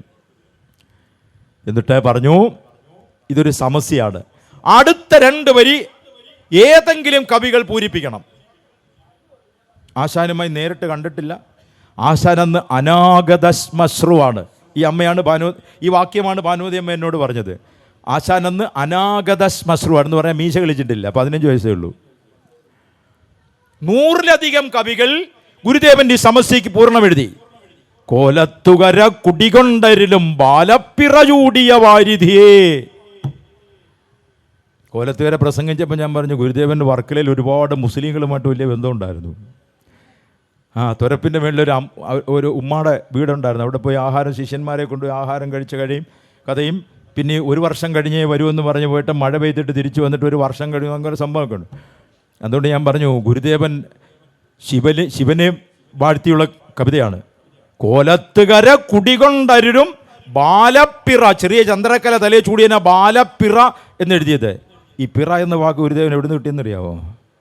നോമ്പ് തുടങ്ങണേ പിറ കാണണം, പെരുന്നാൾ പറഞ്ഞേ പിറ കാണണം. ചെറിയ ചന്ദ്രക്കലയുടെ പേരാണ് പിറ, ഉണ്ടോ? അപ്പൊ ഗുരുദേവൻ എഴുതി കോലത്തുകർ. അവിടെ മതമില്ലല്ലോ, അവിടെ മതങ്ങളും മതങ്ങളെയും അങ്ങനെ വേർതിരിവൊന്നും ഗുരുദേവന്റെ മനസ്സിൽ ഒട്ടുമില്ലല്ലോ. മനുഷ്യത്വമല്ലേ അവിടുത്തെ മതം. അതുകൊണ്ട് ഈ വരി എഴുതി വെച്ചു, കോലത്തുകര കുടികൊണ്ടരുളും ബാലപ്പിറ ചൂടിയ വാരിധിയെ. 100-ലധികം കവികൾ ഇതിനെ സമസ്യ പൂരിപ്പിച്ച് എഴുതി. ഇതെല്ലാം കൂടെ ഗുരുദേവൻ്റെ കൊണ്ടു കൊടുത്തു. ശിവഗിരി ക്ഷേത്രത്തിൻ്റെ ഭാരവാഹികൾ കൊണ്ടു കൊടുത്തു. നല്ല വരികളും സംസ്കൃതവും കട്ടിച്ചാപ്പണ്ണതൊക്കെ ഉണ്ട്. അത് മുഴുവൻ ഗുരുദേവൻ വായിച്ചു നോക്കിയിട്ട് അവസാനം ഗുരുദേവൻ സെലക്ട് ചെയ്തത് ആശാന്റെ വരികളാണ്. അതാണ് കാലൻ കനിവറ്റു കുറിച്ചു വിടുന്ന ഓലപ്പടി എന്നെ അയക്കരുതേ. 100ഓളം കവികൾ എഴുതിയതിൽ ആശാനെ ഗുരുദേവൻ ആത്മീയമായി കണ്ടിരുന്നു, ഭൗതികമായി പരിചയപ്പെട്ടിട്ടില്ല. ഗുരുദേവനെ ആശാൻ ഒരുപാട് കണ്ടിട്ടുണ്ട്, ഭൗതികമായി പരിചയപ്പെട്ടിട്ടില്ല. ആത്മീയമായി ഗുരുദേവൻ കണ്ടിരുന്നു എന്നുള്ളത് വ്യക്തമാണ്. കാരണം ഈ വരിയിൽ ആശാന്റെ അന്ത്യം സൂചിപ്പിക്കുന്നുണ്ട്. കോലത്തുകര കുടികൊണ്ടരുളും ബാലപ്പിറ ചൂടിയ വാരുതിയെ കാലൻ കനിവറ്റു കുറിച്ചു വിടുന്ന ഓലപ്പടി എന്നെ അയക്കരുതേ. പ്രായം തികയുന്നതിന് മുമ്പേ അകാലത്തിൽ മരിച്ചു പോകുമെന്ന സൂചന അതിൻ്റെ ഉള്ളിലുണ്ട്. അപേക്ഷിച്ചത് ആരോടാ? പരമശിവനോടാണ്. മാർക്കണ്ഡേയൻ്റെ ചരിത്രം ആലോചിച്ചുകൊണ്ടായിരിക്കാം ആശാൻ എഴുതിയത്. മാർക്കണ്ഡേയനെ പിടിക്കാൻ വേണ്ടി കാലം കയറുമായിട്ട് പാഞ്ഞു. മാർക്കണ്ഡേയൻ ഓടിച്ചെന്ന് ശിവലിംഗത്തിൽ കയറി പിടിമുറുക്കി. അപ്പടിയാണ് ഓട്ടം നിർത്തിയല്ലോ എന്ന് പറഞ്ഞ് കാലം കയറ് വീശി എറിഞ്ഞത് ശിവലിംഗം കൂടെ ചേർത്തിട്ടാ. ശിവലിംഗത്തിൽ എൻ്റെ അടയാളത്തിൽ കയറി കയറിട്ടോന്ന് ചോദിച്ചു. ദേവാദേവൻ 3-ാം കണ്ണ് തുറന്നു. കാലൻ്റെ കാര്യം അപ്പം തന്നെ തീർന്നു.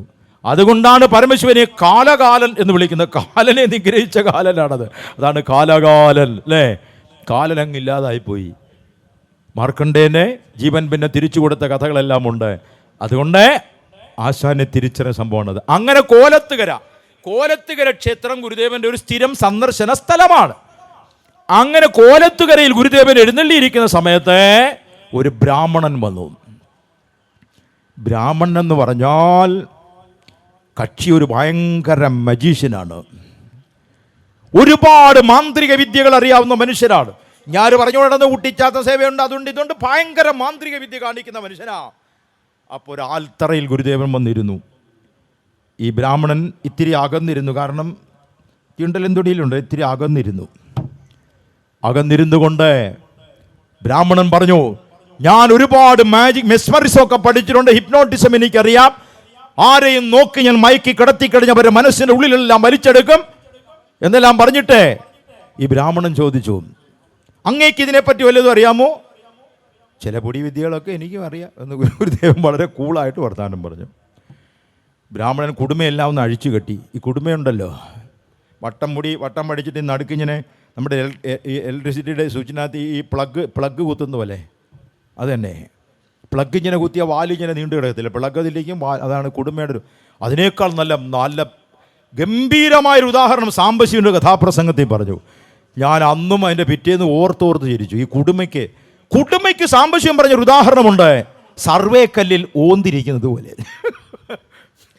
സർവേക്കല്ലിൽ ഓന്തിരിക്കുന്നത് എന്തൊരു നല്ല ഉദാഹരണമാണ്. അങ്ങനെ ഈ സർവേക്കല്ലിലെ ഓന്ത് അവിടെ ഇരുന്നുകൊണ്ട് ഗുരുദേവനെ വെല്ലുവിളിക്കുക, ഹിപ്നോട്ടിസം അറിയാവുന്ന. അപ്പോൾ ഗുരുദേവൻ പറഞ്ഞു, ശരിയെങ്കിൽ നമുക്കൊന്ന് പരീക്ഷിച്ചാലോ? പരീക്ഷിക്കാം. ഗുരുദേവനോട് ഈ ബ്രാഹ്മണൻ പറഞ്ഞു, എൻ്റെ മുഖത്തേക്ക്, എൻ്റെ കണ്ണിലേക്ക് നോക്കിയിരിക്കുമോ? ഗുരുദേവൻ നോക്കിയിരുന്നു. ഇയാൾ ഏതാണ്ടൊക്കെ വർത്താനം പറഞ്ഞു, നിങ്ങൾ ഉറങ്ങുകയാണെന്നോ ഏതാണ്ടൊക്കെ ഈ ഹിപ്നോട്ടിസത്തിൻ്റെ വർത്താനം എല്ലാം പറഞ്ഞുകൊണ്ടിരുന്ന പോറ്റിയുണ്ട്. ഇച്ചിരി കഴിഞ്ഞപ്പോൾ നെട്ടനെ ആൽത്തറയിൽ അങ്ങ് വീണു. അപ്പോഴേ മയങ്ങിപ്പോയി. ഗുരുദേവൻ്റെ അടുത്താ കളി അല്ലേ? ഗുരുദേവനൊന്നും പറഞ്ഞില്ല, ഇങ്ങനെ നോക്കിയിരുന്നേ ഉള്ളൂ. പോറ്റി അപ്പോഴേ ഫ്ലാറ്റ് താഴെ പോയി, കോലത്തുകരയിൽ വെച്ച്.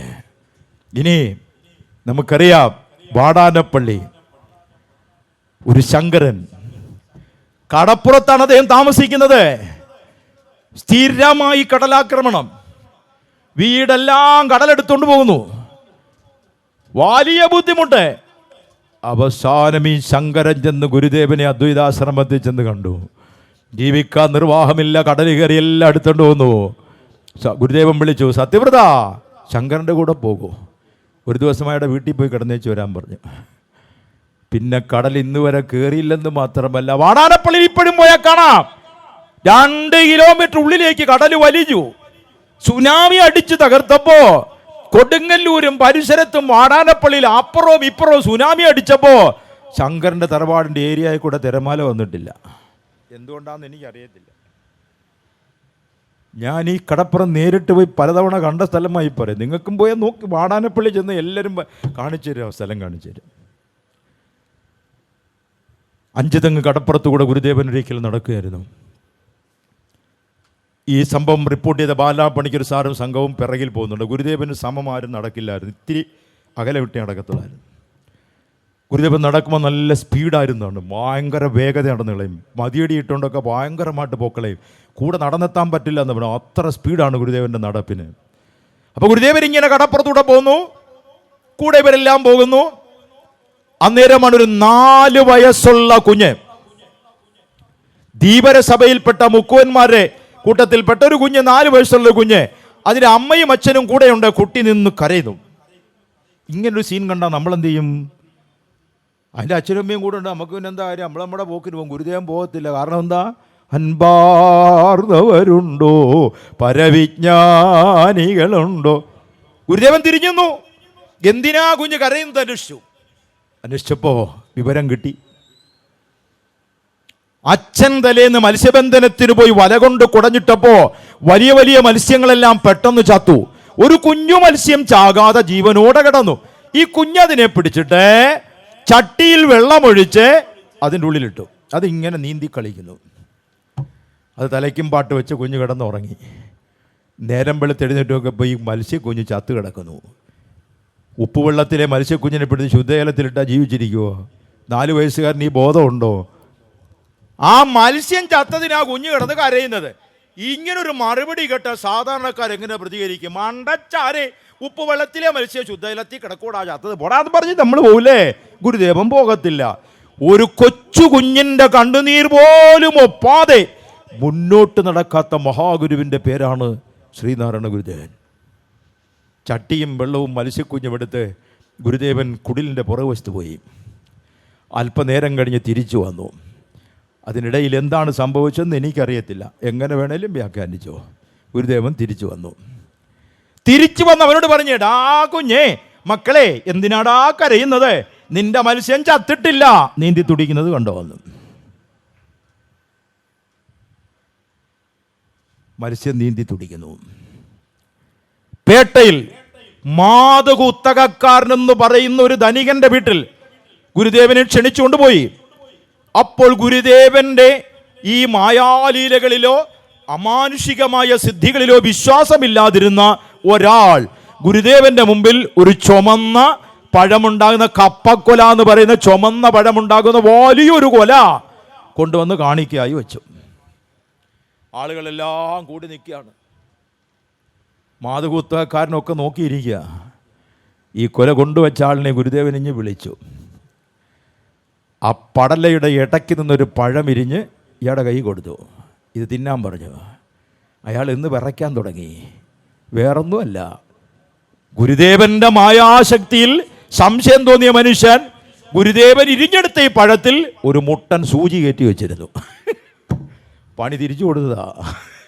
അയാൾ സാഷ്ടാംഗം വീണ് മാപ്പ് പറഞ്ഞ് തിരിച്ചുപോയി എന്നാണ് സംഭവം. ഇനി ഗുരുദേവൻ്റെ ഏറ്റവും അടുത്ത ശിഷ്യനായിരുന്ന സ്വാമി ഗുരുപ്രസാദ് വർണ്ണിച്ച ഒരുപാട് കഥകളുണ്ട്. അതിലൊന്ന് തമിഴ്നാട്ടിലെ കൂടെ പോകുമായിരുന്നു.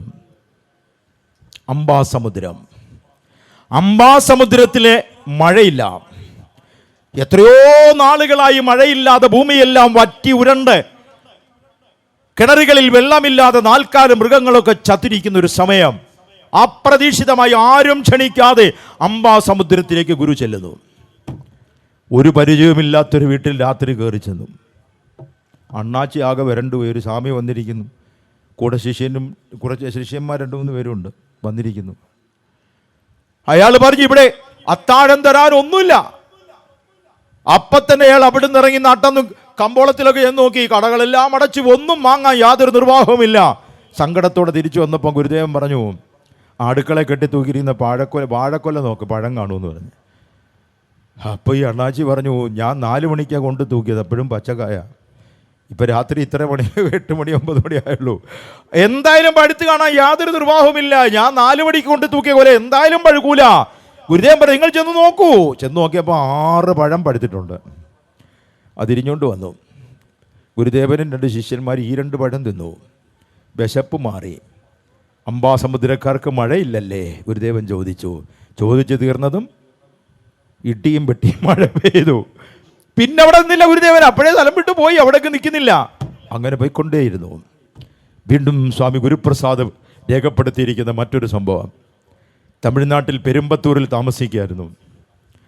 വെളുപ്പിന് 3 മണിയായപ്പോൾ ഗുരുദേവൻ എഴുന്നേറ്റ് നടക്കാൻ തുടങ്ങി. എങ്ങോട്ടാ പോകുന്ന അറിയത്തില്ല. ഈ നേരത്തെ ശിവലിംഗ സ്വാമിയുടെ കാര്യം പറഞ്ഞതുപോലെ ഗുരുപ്രസാദ് സ്വാമിയും പിറകെ പോയി. മണിക്കൂറുകളോളം നടന്ന് വെളുപ്പിന് 3 മണിക്ക് നടക്കാൻ തുടങ്ങി. 8 മണിയായപ്പോൾ ബീച്ചിലെത്തി. അപ്പോൾ രാത്രി 5 മണിക്കൂർ നടന്നു.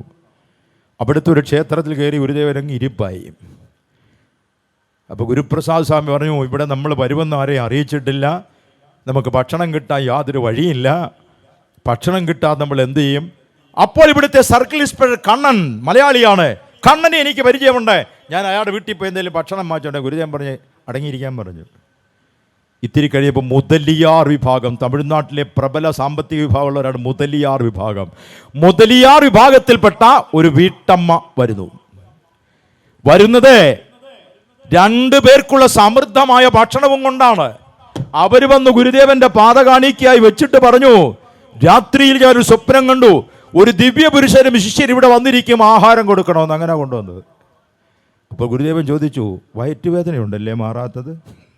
ഉണ്ട്. അവർ കൊണ്ടുവന്ന പഴത്തിൽ നിന്നൊരെണ്ണം കയ്യിൽ കൊടുത്തു.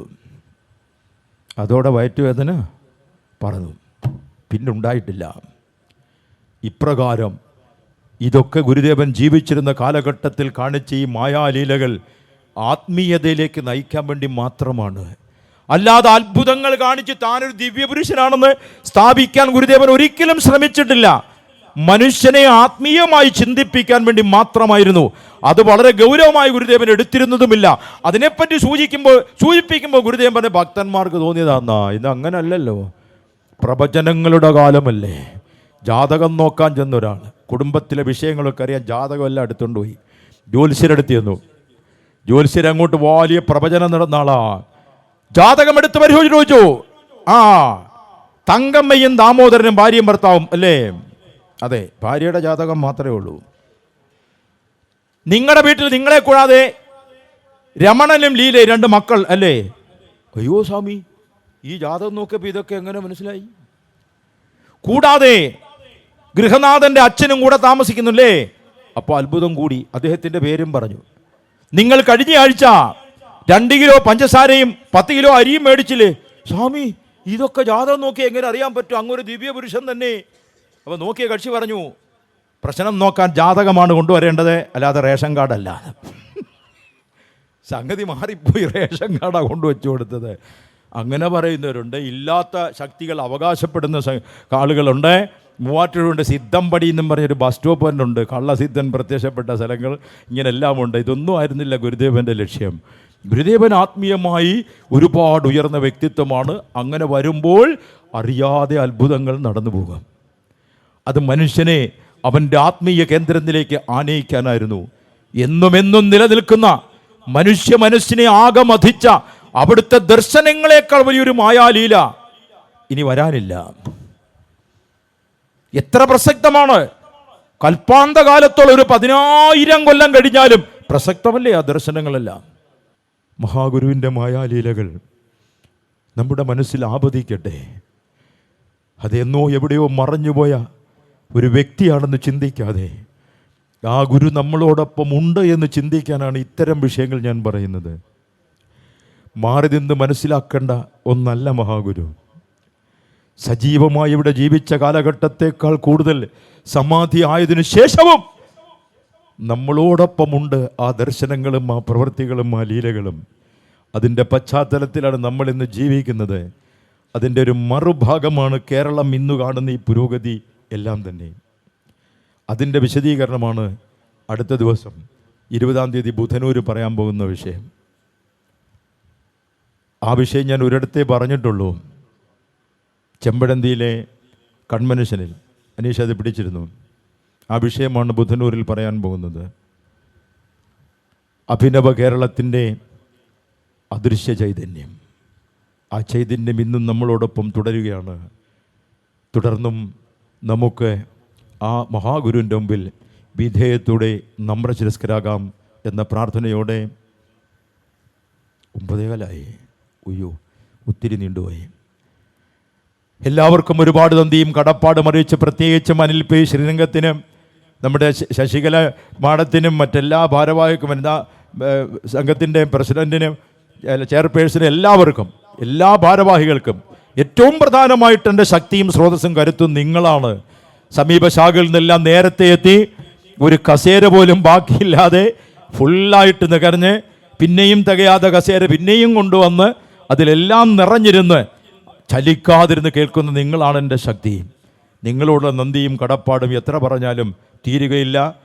അടിയൻ്റെ വർത്തമാനത്തിലോ അടിയൻ ഉദാഹരണം പറഞ്ഞതിലോ വല്ല അറിവില്ലായ്മയോ അപാകങ്ങളോ വന്നുപോയെങ്കിൽ ക്ഷമിക്കണമെന്ന പ്രാർത്ഥനയോടെ നിങ്ങളുടെ സവിശേഷമായ പരിഗണനയ്ക്ക് സാദരം സമർപ്പിച്ച് ഗുരുധർമ്മം ജയിക്കട്ടെ. നന്ദി.